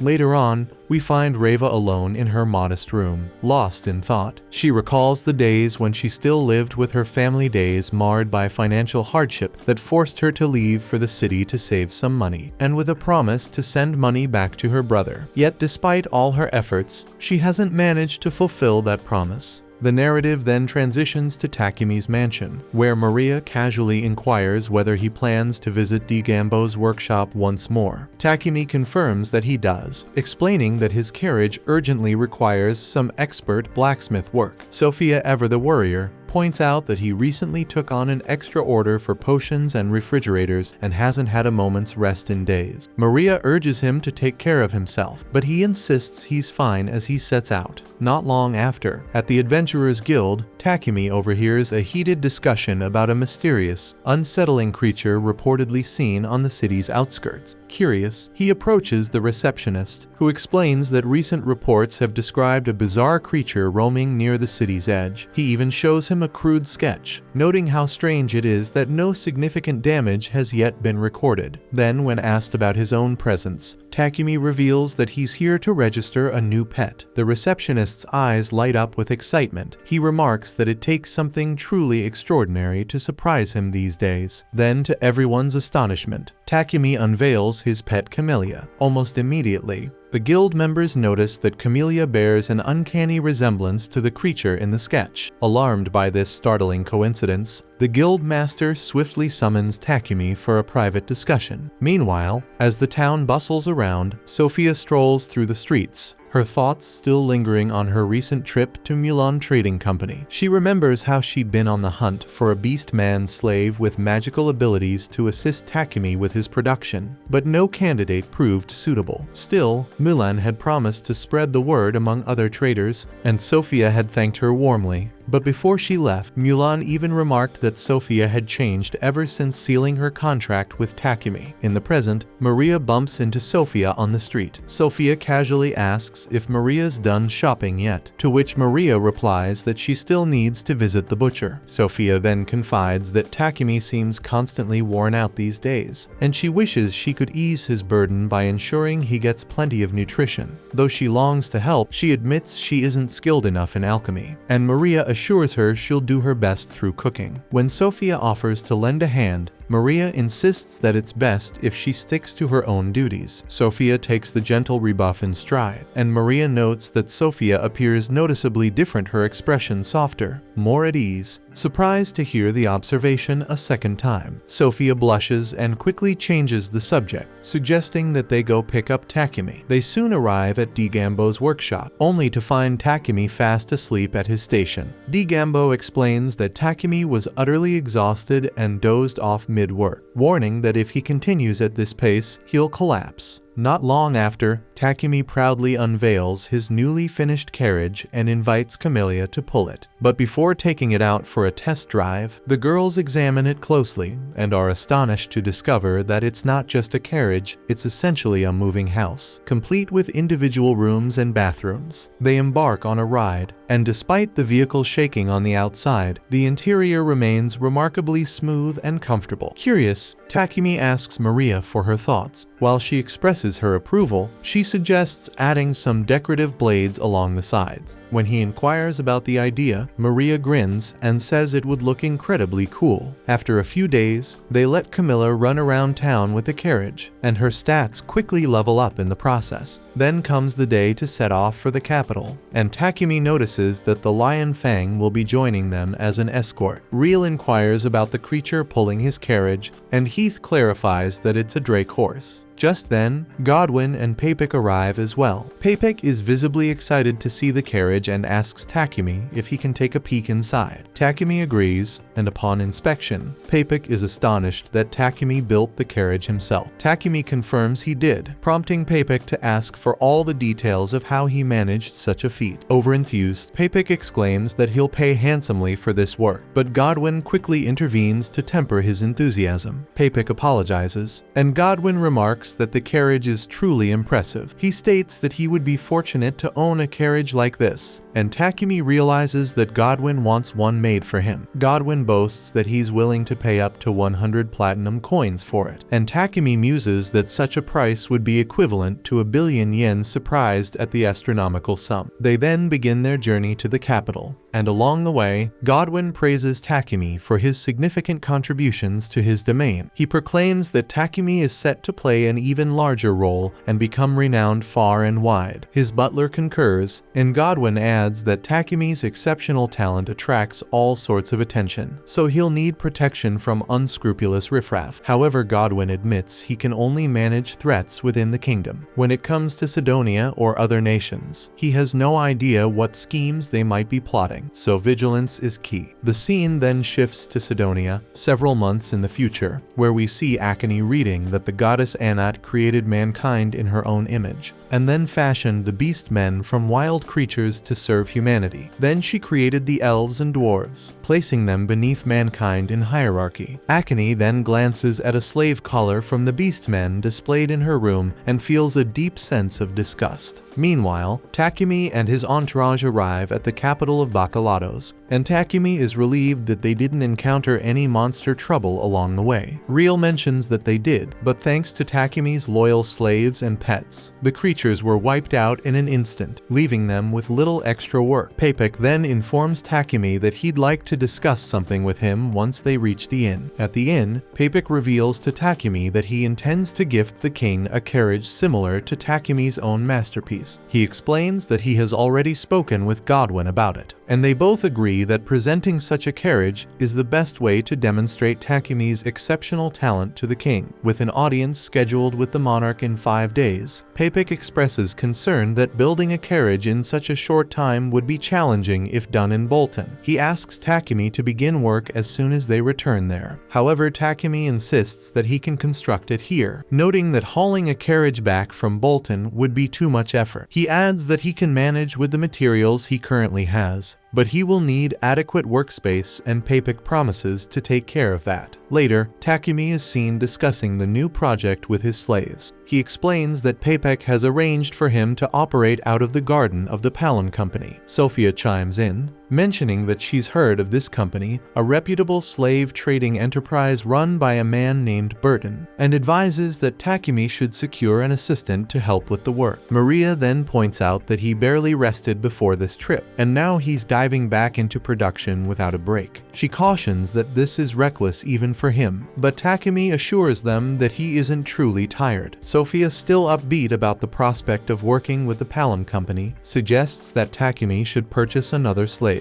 Takumi initially declines, insisting that having just the two he already works with is sufficient. However, Sophia presses on, arguing that since neither of them can assist him with alchemy, an extra hand would be invaluable. In the end, Takumi relents and agrees to buy another slave, and they ask that the new recruit must be a woman, and he accepts this without further protest. The next day, Takumi arrives at the company and asks Burton for a slave who can assist him with his alchemy work. Burton remarks that he's heard Takumi is using alchemy to construct a carriage forged from mithril and adamantite, and he believes such a project requires someone with considerable magical aptitude. Meanwhile, in the company's garden, Maria and Sophia discover that they've lost sight of Maple. Maria, deeply worried because Maple had mentioned she wanted to explore the company's various buildings, urges Sophia to search for her. Sophia scours one of the buildings but finds no trace of Maple until she suddenly hears a scream. Rushing toward the sound, she finds Maple there with Reva trembling nearby. Although Maple tries to calm Reva, her efforts are insufficient, so Sophia steps in to help her up and gently soothe her. While assisting, Sophia notices an old book scattered on the floor. Reva explains that it's an encyclopedia on Arnold-style alchemy, a renowned primer for grasping the fundamentals of alchemy. Later, as Sophia returns to the garden, she runs into Takumi, who invites her to join him as he meets a prospective slave candidate. To their surprise, the candidate turns out to be none other than Reiva. Burton formally introduces them, and Takumi explains the nature of his work. Eager to prove herself this time, Reiva admits she's interested in alchemy, though she hesitates as she recalls the harsh words of her previous buyer, revealing that she still feels unsure about her abilities. Sophia then tells Takumi that Reiva has been self-studying magic on her own here. She even saw Reiva earlier, poring over an alchemy book. Sophia tries to recall the title of the book, and in unison, both Reiva and Takumi manage to say its name, their shared excitement unmistakable. Burton and Sophia exchange knowing glances, remarking that these two are clearly kindred spirit. Takumi then draws an alchemic circle on a sheet of paper and asks Reiva what its purpose is. She manages to identify it as a circle for spinning sweets, though it's slightly different from the one she's used to, leaving her uncertain. Overcome with doubt, she begins to cry, wondering what the hell her next step should be, and confesses that this isn't the sweet spinning circle familiar in her hometown, fearing she might be rejected again. In that moment, Takumi extends his hand to her, warmly welcoming her into his party. Reiva is taken aback, as she initially couldn't decipher the alchemic circle that Takumi had shown her. However, Takumi reassures her by pointing out that she did correctly recognize it as the alchemic circle used for spinning sweets, so it's alright. He adds that it doesn't matter if the materials are different, and he praises her for grasping the concept at a glance. Curious, she asks if he truly intends to accept her as his apprentice, and when he confirms, she is overjoyed to finally have a master. They then formalize their contract, with Takumi promising to pay her daily wages from that point on. Reiva requests that all her wages be sent directly to her family back home. Surprised, Takumi asks if she means every single coin, and she nods, explaining that her family is very poor. She recalls that she once managed to send them a little money by selling herself into slavery, but she's convinced those funds will soon run dry. She confides that she doesn't want her brother to continue living in poverty and wishes to ease her mother's burdens. Takumi warns her that if she sends all her wages home, she might remain a slave forever. Yet Sophia interjects that he should honor her request. She assures him that by working for him, Reiva will eventually develop enough skill to earn a living on her own, and that serving a kind master indefinitely isn't such a terrible fate. Takumi accepts this reasoning, and later introduces Reiva to the rest of the team. Much to her delight, the scene then shifts to the present in the Holy Empire of Sidonia, where the Emperor learns that the Kingdom of Barcula still refuses to relinquish Takumi, despite having sent 3 missives by now. The Emperor considers that they must be taught a lesson, but Elizabeth intervenes, urging him to hold off on any rash actions until the heroes are summoned in a few months. Still reluctant to let the matter rest, the Emperor presses on, but Elizabeth advises him to harness the power of faith. She explains that they will spread word that someone is disrespecting the Church of Divine Light, a move sure to incite the anger of its faithful. Moreover, she warns that the Church of Divine Light Squadron will not stand idly by when such sacrilege occurs. The scene transitions to Takumi skillfully assembling the frame of his new carriage. Reiva observes in astonishment, marveling at his ability to utilize such an intricate alchemy circle to synthesize adamantite. With a light-hearted chuckle, Takumi downplays the complexity, assuring her that while it may seem advanced, she will soon be capable of creating similar formations herself. Though hesitant, daunted by the sophistication of the technique, Reiva listens as Takumi shares a crucial insight: true mastery in alchemy comes not just from knowledge, but from passion. Encouragingly, he reminds her that she already possesses the most vital quality, an innate excitement for the craft. Later, we see that the day has come for Takumi to meet the king, and his carriage is finally complete. Then an elderly man approaches to inspect it, asking if it truly belongs to him. Takumi replies that he built it for the king, and the old man is even more impressed than he had heard. Takumi is taken aback when he wonders how the man knows his name, and then Papik and Godwin rush over, referring to the elderly visitor simply as the king. Takumi is shocked to discover that he is indeed in the presence of the king, king, who bows down to him, and Godwin and Papik follow suit. Godwin comments that he had expected their audience to be held in the grand chamber, while the king explains that he just wanted to thank Takumi without any of the usual formalities, leaving Takumi to wonder what exactly that meant. The king goes on to say that thanks to Takumi's ingenious solution, they now have a fix for the sewage problem that had long plagued the kingdom. Takumi, bowing his head in gratitude, pleads with the king not to overdo the praises. The king then apologizes, explaining that under normal circumstances he would hold a lavish banquet in Takumi's honor, bestowing grand rewards and even a peerage, but that such ostentatious gestures would only attract unwanted attention in Takumi's particular case. Unconcerned with titles or riches, Takumi thanks the king for protecting him from Sidonia, to which the king modestly replies that it was simply his duty. Takumi is moved to see that the king truly values his people above all else, and after receiving a modest reward for solving the sewage crisis, he departs. As they leave, the king instructs his trusted ministers to keep the details of their meeting strictly under wraps, so they issue an immediate gag order. Still, they all agree that Takumi's influence is bound to grow, and that his identity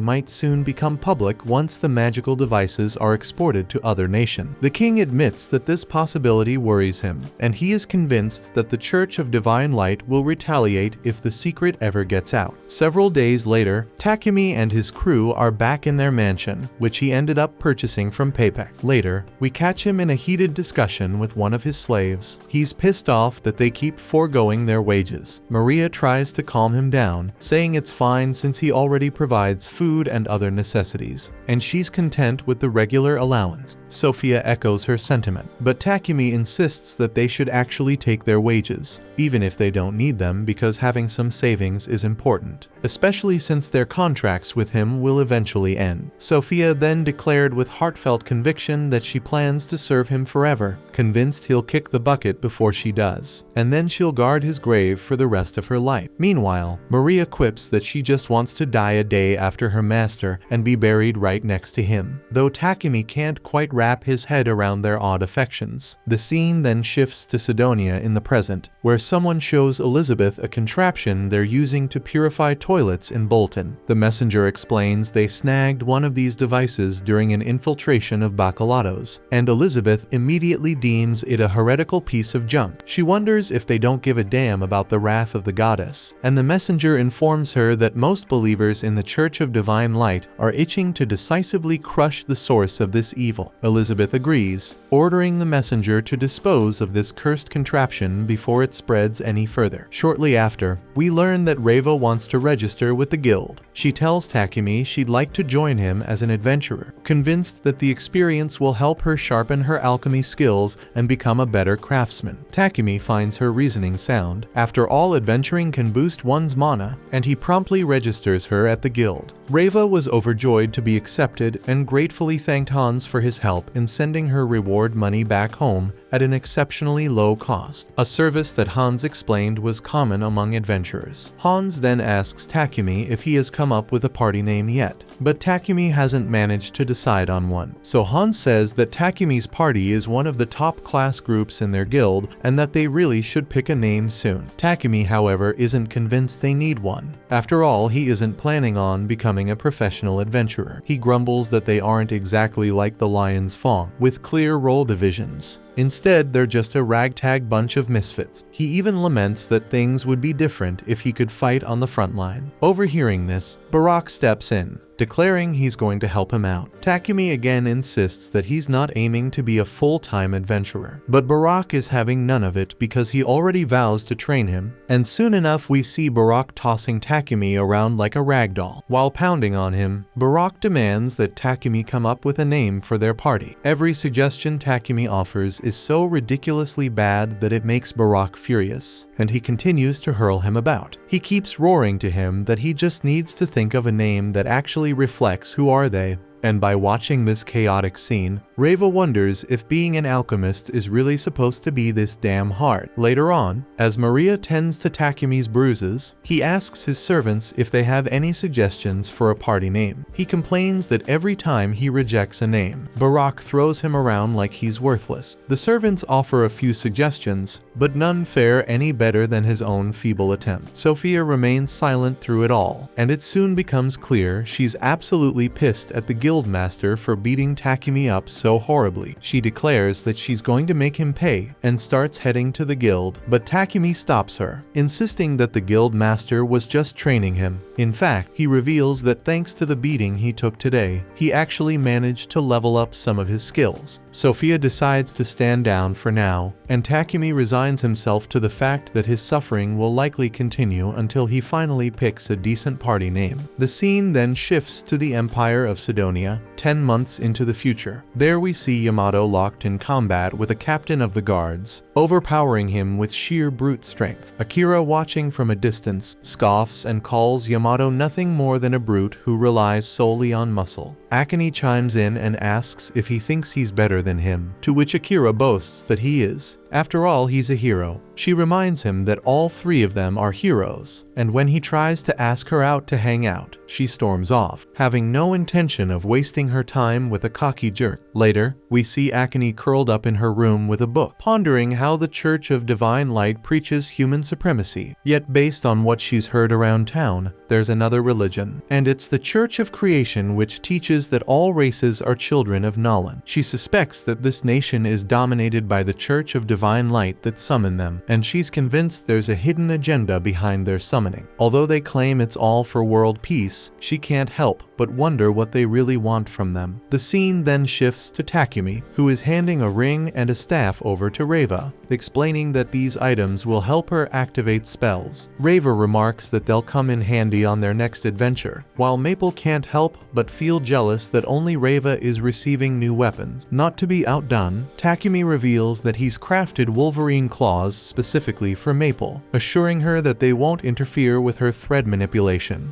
and he even mentions that Reva helped her make them. This gesture makes Maple smile broadly as she thanks them both. Later on, we see Takumi once again getting pummeled by Barack while he desperately rants out a series of new party name suggestions. Every idea is worse than the last, and with each failed attempt, Barack isn't shy about letting him have it. Takumi worries that if this goes on, Sophia might finally snap on Barack. However, instead of losing her cool, Sophia starts instructing him on what he's doing wrong and how he can improve, almost like a freaking strict tutor. After training for the day, Hans approaches Takumi with an escort mission offer. He explains that this job will help build their rank, and when Takumi asks how many days it will take, Barack estimates about 4 days with his super carriage. Hans then reveals that the request is actually from Papik Trading Company. Takumi wonders if the Lions Fong aren't handling this quest, as they usually do escort missions for Papik, but Hans informs him that they're currently on another mission. Realizing that they're acting as backup, Takumi hesitates over accepting the quest, but his slaves insist, so he eventually agrees. They set off, and Hans hopes that by the time they return, they'll have finally settled on a proper party name. Later, we see Takumi and his group escorting Thomas along with several of Papik's shipments. Thomas expresses his relief at having such capable guardians by his side, and Takumi, ever vigilant, hopes that no monster attacks will occur along the way. Thomas adds that, in addition to the toilet, he's delivering a variety of devices this time, and the company president has even instructed them to secure some milk. Takumi is taken aback to learn that milk even exists in this world. Thomas goes on to explain that the town of Kilbuse is also famed for another everyday product, which they call cheese. Takumi is surprised once more, and after traveling a bit further, they encounter two rival groups of monsters on the verge of clashing over territory. In a dazzling display of power, Camellia obliterates them all in one swift attack, leading Thomas to remark that such a show would surely keep any further monster trouble at bay. Soon after, they arrive at Kilbuse, where Takumi and his team sit down to enjoy a hearty cream stew. As they savor the dish, Takumi muses that while the stew has room for improvement, improvement, its nostalgic flavor is undeniable. He reminds everyone that they must purchase both cheese and milk before departing, prompting Sophia to decide to head to the market later that evening. That night, the group gathers to savor cheese with bread, a combination so delicious that Reva insists on sharing it with her mother and little brother. Takumi reflects on how it feels like only a few months have passed since he arrived in this world. Yet those months have stretched into years in his heart. He admits that he'll never be able to return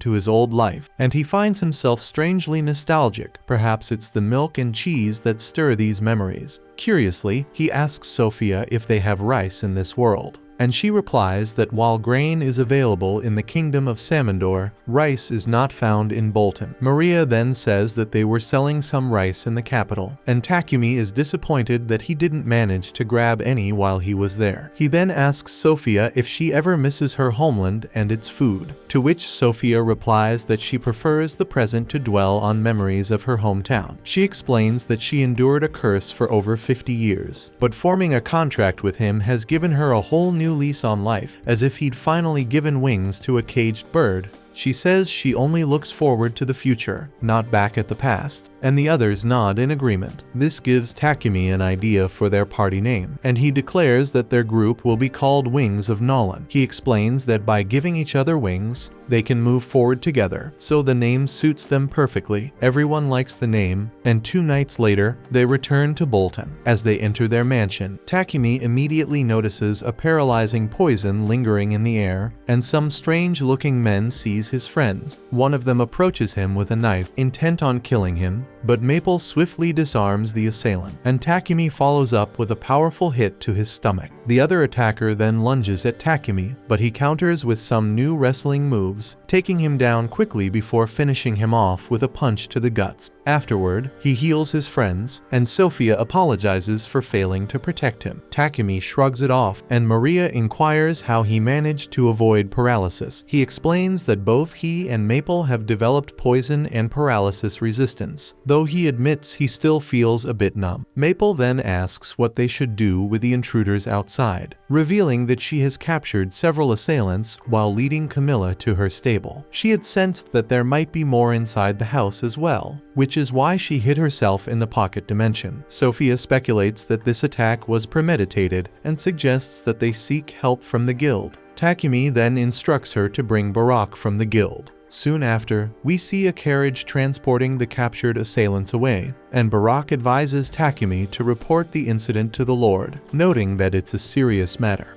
Early the next morning, Takumi meets with Godwin, who discloses that the attackers from last night were members of the Divine Light Squadron, a faction of zealots whose fanaticism exceeds even the extreme standards set by the Holy Sidonia Empire. These extremists, driven by their unwavering belief in the Church of Divine Light's doctrines, independently target and eliminate anyone they suspect of straying from the Church of Divine Light's teachings.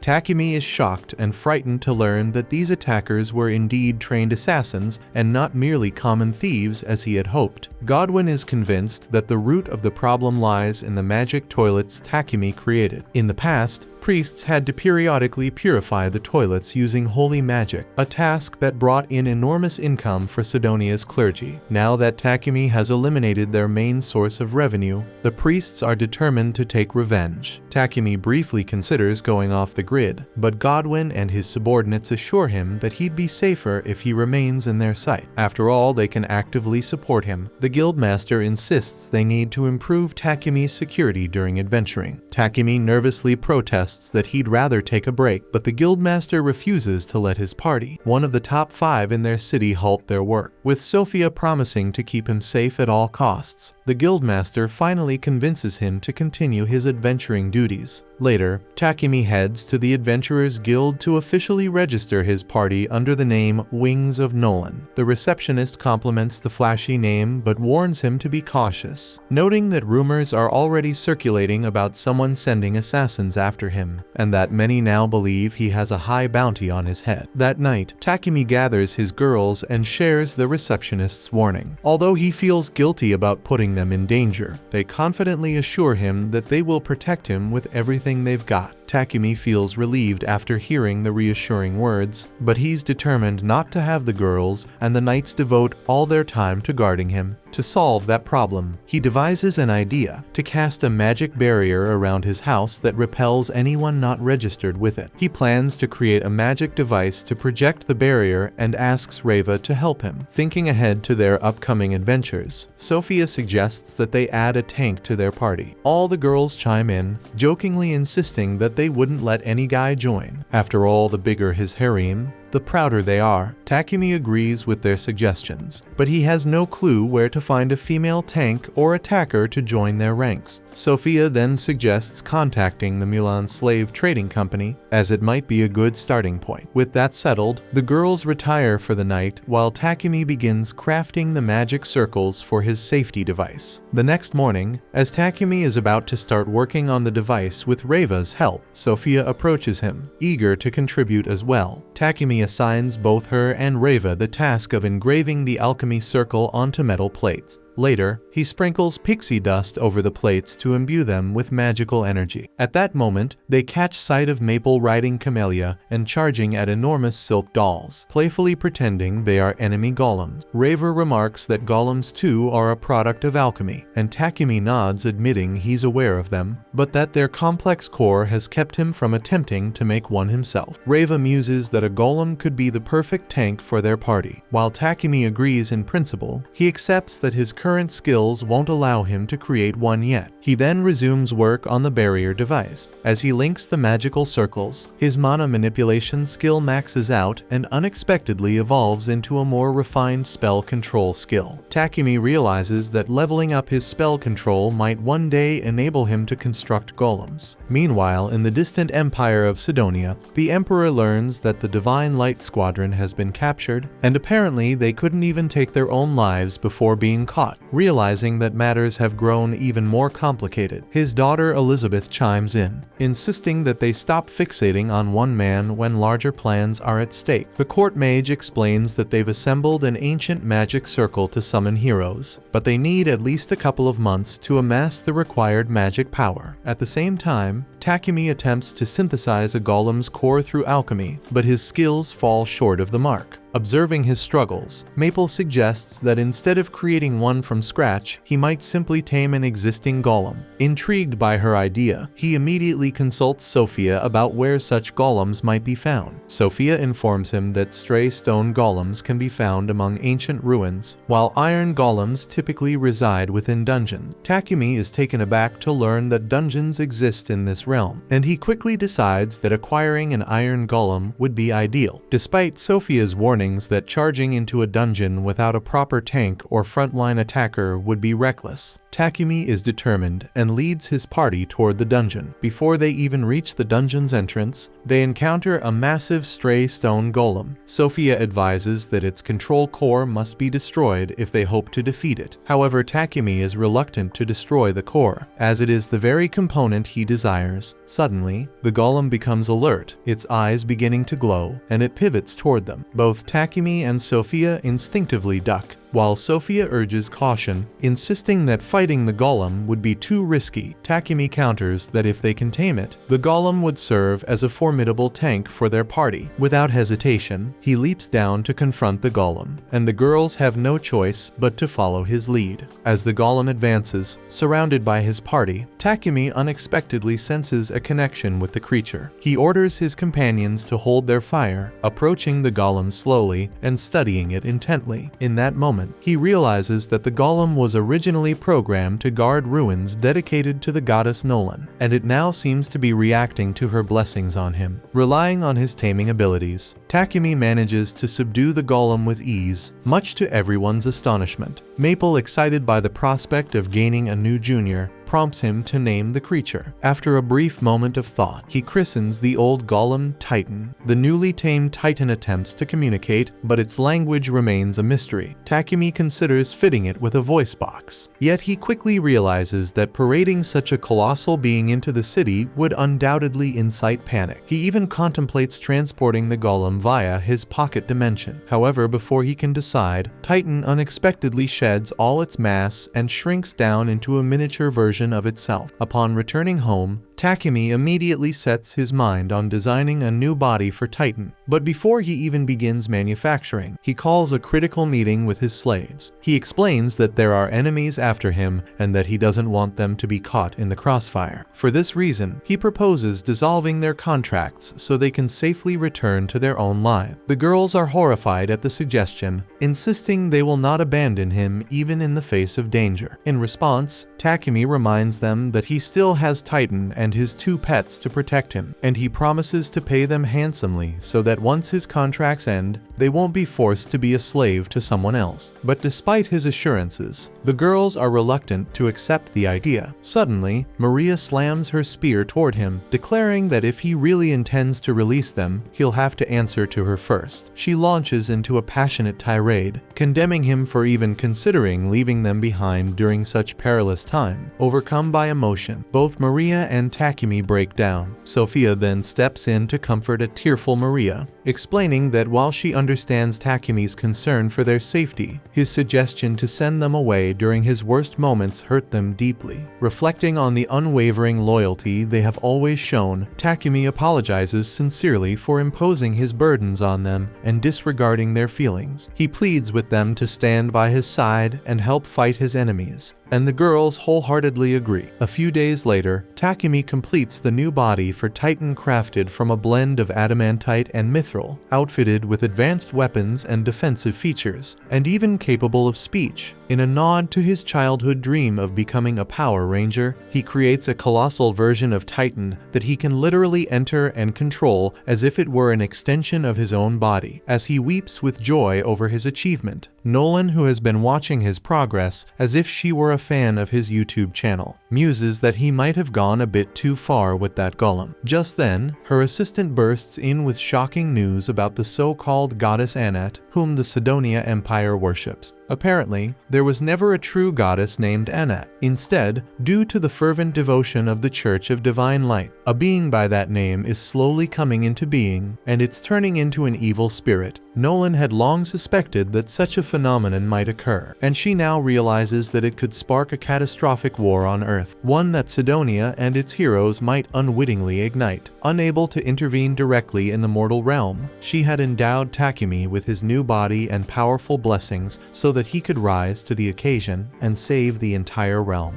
A year earlier, in a quiet settlement near Bolton, a beast woman named Manny stood before a grave, lost in mourning.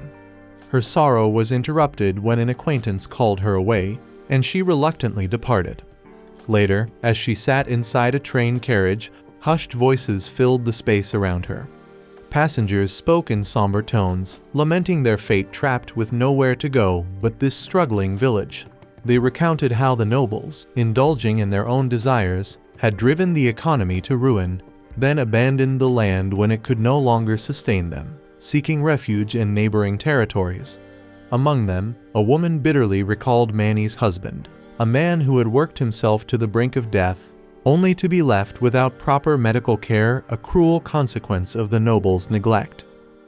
A year after the village was abandoned, Godwin learns that the refugees were kindly taken in by Count Rockford at that time. His 2 subordinates are incensed by the nobles' pettiness over the matter, but Godwin stresses that they cannot forsake those who have lost their homes. In fact, Rockford has sent a letter requesting that the 1,000 refugees be granted a new home, so it was clear that a vast expanse of land was needed. But the only available territory was notorious for its roaming monsters, a formidable obstacle that could only be overcome by summoning the one person uniquely capable of handling such threats. Shifting our focus, we move on to Takumi, who believes it's a brilliant plan for the wings of Nolan to tackle a dungeon challenge. Upon arriving at the labyrinth's entrance, Takumi reflects that it is the first time he has to explore such a mysterious place, and out of the many available dungeons, they chose one rated as the second most difficult, the Beast King Forest, which, although located underground, boasts expansive skies and lush woods. Inside the dungeon, even though the monsters are far more powerful than those encountered outside, The party's rigorous training gives them an advantage. Thanks to Maple's sharp senses, they detect enemy movements early, allowing them to launch surprise attacks and set up effective defenses. Moreover, with Titan taking the brunt of the monster's assaults as their tank, the Wings of Nolan systematically defeat the bosses on each floor and collect the treasures that drop in the wake of their victories. After an entire day of exploration, the team finally reaches the labyrinth's final floor. Spirits are high as they marvel at having come so far with hardly a scratch on them, and Takumi attributes their success to their careful avoidance of traps. But no sooner does he finish his remark than he inadvertently steps on a concealed false floor, triggering a massive iron ball that begins to roll ominously behind them. Fortunately, they manage to sprint away just in time to evade its crushing impact. Once they regroup in safety, Maple quips whether Titan could have simply destroyed the iron ball. Takumi explains that while Titan certainly had the power to do so, he had commanded an orderly retreat instead, and Titan had obeyed perfectly. In the midst of their conversation, one of the passageways mysteriously seals shut, leaving them no choice but to follow the sole remaining route. Takumi senses that this new path leads to an uninviting locale, and as if on cue, an S-rank Earth dragon suddenly emerges from the shadows. The sight makes Takumi long for the might of the great Titan, wishing he had been with him to confront this formidable beast. The ensuing battle clearly favors the dragon, whose relentless assault forces the Wings of Nolan to remain perpetually on the defensive. Seizing a brief opportunity, Takumi orders Titan and Maple to secure the dragon's tail, effectively preventing the creature from using it to its advantage. Titan promptly clamps onto the tail, while Maple casts a web to further immobilize the beast. Capitalizing on the moment, Sophia thrusts her spear into one of the dragon's limbs, followed in quick succession by Takumi's precise wind cut, Reva's explosive fire barrage, and Maria's scorching fire lance. At the same time, Titan is instructed to summon the light of judgment. Although this combined assault convinces Reva that the dragon has been vanquished, Takumi remains skeptical, knowing that the foe is far from defeated. In a sudden twist, the winged dragon rises from the smoldering ashes and unleashes a torrent of fire at Titan, inflicting devastating damage. Amid the chaos, Sophia discerns that the dragon's flank is its weak point. Seizing the moment, Takumi summons Camellia, commanding her to charge and deliver a powerful headbutt to that vulnerable side. Not long after, Takumi himself advances, imbuing his sword with electrical magic before hurling it at the dragon. The enchanted blade strikes true, and the dragon disintegrates into nothingness, signaling the triumph of the Wings of Nolan and securing both the final treasure and the entire dungeon for them. To everyone's astonishment, Camellia begins to grow in size as she evolves. Scooping up a fragment of the dragon's remains from the ground, Takumi envisions the possibility of crafting fascinating new items from this rare, powerful material. After emerging from the dungeon, Takumi is promptly summoned by Godwin. In a private meeting, Godwin explains that in the southern reaches of his domain lie vast untapped lands, and it's a wild frontier abandoned by settlement because monsters roam freely and render the area perilous. He recounts that in the past, the kingdom of Triaria once invaded this region. Not only did they suffer a crushing defeat, but the resulting fallout also plunged their own kingdom into decline. Takumi interjects, mentioning that he's heard the region is rich in unexplored adamantite and mithril. Sensing an opportunity, Godwin suggests that Takumi spearhead the establishment of a new development settlement on this land. He cites the success of Board Village, where Takumi had quickly erected a resilient wall around the territory, as evidence that he is more than capable of replicating such a feat. Godwin's assistant then provides more details, revealing that there is a river and a spring approximately 105 miles south of Bolton. This location, with its dependable water source and relative distance from dangerous monsters, would be an ideal starting point for a new settlement. Meanwhile, Sophia, still deeply concerned about her master's safety due to his ongoing pursuit by the fanatical Divine Light Squadron, expresses her worries. Godwin, aware of the precarious timing, laments that he must press this development project despite the delicate circumstances. However, he explains that there is an urgent humanitarian need. A settlement had been abandoned a year ago when the nobles' corruption brought development to a halt, leaving its residents homeless and forcing them into refugee status status in Bolton and Rockford. The plan now is to rebuild quickly and provide new homes for those displaced. Moved by his own past hardship of homelessness, Takumi accepts the mission without hesitation, knowing he cannot leave these people destitute. The people of Board Village, who had once welcomed him with open arms, serve as a reminder of the importance of community. Later on his mission, Takumi opts out of a nightly escort, so Nolan's wings end up journeying alone to the development site, a region blessed with abundant water and a favorable climate. There his team uses earth magic to raise sturdy walls and dig deep moats around a budding fortress. They also construct internal roads, build aqueducts, cultivate timber groves, and systematically eliminate nearby monsters. After working for a while, Takumi tells Sophia to return to Bolton and summon the new residents for this promising new settlement. When Sophia arrives and relays the news, Godwin is utterly astonished that the settlement has been completed and is ready to welcome refugees after only 10 days of construction. Consequently, a convoy carrying the displaced people is dispatched. Along the journey, the refugees murmur among themselves that they're being sent to the southern border, an undeveloped monster-infested wasteland where they fear they're destined to perish, merely to rid the nobles of their burdens. From their overheard conversations, it appears that the entire operation was entrusted to a man sent from Bolton, a rich, callous individual who treats the poor as nothing more than disposable pawns. At the journey's end, the warriors tasked with escorting the convoy are left speechless by the sheer size of the wall encircling the new settlement. Their amazement deepens when they notice not only perfectly constructed houses, but also a castle standing proudly in the center of the area. When the escort officer meets Takumi, he explains that he was busy preparing the soil for agriculture and assures the officer that the wall is robust enough to repel any invaders, unless of course they're dragons. The officer presses for details about the castle, and Takumi explains that it's intended as a residence for the settlement's governors, given that there are already plenty of houses for the residents. He adds that the settlement includes a barracks for the knights and even a sophisticated sewage system that employs septic tanks alongside magical devices. The officer is incredulous and unable to fathom how this young man managed to develop such an advanced settlement in just over 10 days, and he even accuses Takumi of resorting to magic, an accusation to which Takumi makes no attempt to refute. As the new city is unveiled, a few refugees murmur doubts about whether they can truly thrive there. At the same time, Sophia approaches Manny, puzzled as to why she appears alone in her new home. Manny explains that her husband died back in their old village, so Sophia sympathetically remarks that running a farm solo must be incredibly challenging, and she inquires if Manny might be interested in taking on a different kind of work. When Manny remains silent, Sophia vows to consult her master about potential opportunities. Manny is surprised to learn that Sophia even has a master, and Sophia explains that this master was responsible for constructing the settlement, and given everyone's busy schedule, he might even need someone to handle cooking or similar tasks. With that, Sophia heads off to speak with Takumi, promising to return later to check in on Manny. Hours later, Takumi presents Manny with an offer to work for him and attend to his needs in exchange for a salary to be negotiated later. As the proposal sinks in, memories flood Manny's mind, recollections of hushed conversations in the carriage about how one should no longer trust the nobles, and bitter recollections of how her own husband perished at the hands of the rich's greed. Overwhelmed by the fear that history might repeat itself and lead her into further despair, she adamantly refuses, confessing that she cannot bring herself to trust Takumi. Maria tries to reassure her that Takumi is not like the other nobles, but Takumi ultimately decides to set aside the offer for now. After the meeting, Manny feels that she can no longer remain in that environment. She fears that her blunt honesty will only invite persecution or worse. In a swirl of conflicting emotions, she wonders if her outburst was simply an unconscious expression of justice, a way of venting the deep-seated pain inflicted by the aristocracy, or perhaps just a desperate attempt to express her long-held frustration at being powerless. Lost in these thoughts, Manny is suddenly ambushed while making her way toward the forest. Immediately, Maple races off to alert her master that a horde of monsters is invading the territory. In response, Takumi quickly consults Dorn, the escort officer, and orders that all bridges be raised and every resident shielded. Takumi asserts confidently that no monster can scale the wall, and that Nolan's wings will take care of any enemy lingering outside. Meanwhile, Manny scrambles desperately for shelter behind the protective wall, but tragically fails to reach the raised south bridge in time. Concern ripples through the community as residents inform Maria that they haven't seen their friend. The only clue is that she was last spotted heading through the south bridge. Worried, Takumi summons his entire group, and soon they are all transported outside on the mighty Great Titan. In the ensuing chaos, we find Manny cornered by two monstrous wolves. For a brief grim moment, she contemplates that perhaps she was destined to meet her end in this very place. Just as the wolves are about to sink their teeth into her, Takumi bursts onto the scene with his halberd, swiftly dispatching the beasts. After the skirmish, Manny reports that many other monsters are still roaming free, but Takumi remains unconcerned, confident that these threats will not prove insurmountable. Just then, the rest of the group returns, reporting that all remaining foes have been vanquished. Takumi, with a playful smile, jokes that they truly are the best crew around. As she listens, Manny notices that Takumi has sustained an injury. Without hesitation, she quickly tends to his wound and apologizes for her earlier harsh words. Takumi, however, simply shows his relief and gratitude that she wasn't harmed. After all, he is determined that no villager under his protection should ever be injured, as he dreams of a peaceful life for everyone. In that moment, Manny begins to see that this young man is nothing like the corrupt nobles she once knew. He is kind, genuine, and truly magnificent. Realizing it may be too late to turn back, she confesses her heartfelt desire to serve him as he had previously offered. Takumi gladly accepts her into his fold, and the other girls chime in to welcome their new comrade. Meanwhile, back in Bolton, Dorn reports to Godwin the resounding success of Takumi's efforts in establishing the new settlement. Brimming with pride, Godwin muses whether this thriving town might serve as the vital cog in their grand plan. Elsewhere in the sacred empire of Sidonia, the king receives a letter from the kingdom of Triaria. The message states that a fortress town with a formidable castle has suddenly sprung up on the undeveloped lands near the kingdom of Barcula, and that the knights dispatched there were sent from Bolton. The letter also hints that the alchemist might be involved, a move that could be interpreted as an indirect probe by the Empire of Sidonia. In response, Elizabeth decrees that the kingdom of Barcula can no longer be allowed to dominate the region. Sidonia must assert itself as the sole ruler of the continent. When the king questions her meaning, she explains that the time has come for a decisive counterattack. Returning to Takumi, he inspects a well-traveled road, considering its potential for trade once Manny brings in the lunchboxes the master requested. Suddenly, an explosive surge of energy bursts forth from within a rock, channeled through a fissure and blasted across the continent with overwhelming force. The shockwave blinds and terrifies the wings of Nolan, which had been far from the source. Maple comments that he sensed a very foul mana emanating from the blast, and Sophia's intuition confirms that something is dreadfully amiss. At that moment, Takumi recalls that Nolan had manipulated time when summoning him to this world, sending the alchemist back a year before the heroes were even called, and that it has now been exactly 1 year since his arrival, meaning they have finally reached a pivotal moment. In the midst of these stirring events, Akira, Yamato, and Akane appear in the mysterious hall of Sidonia, where they are warmly greeted by Elizabeth, setting the stage for the next chapter of their epic saga.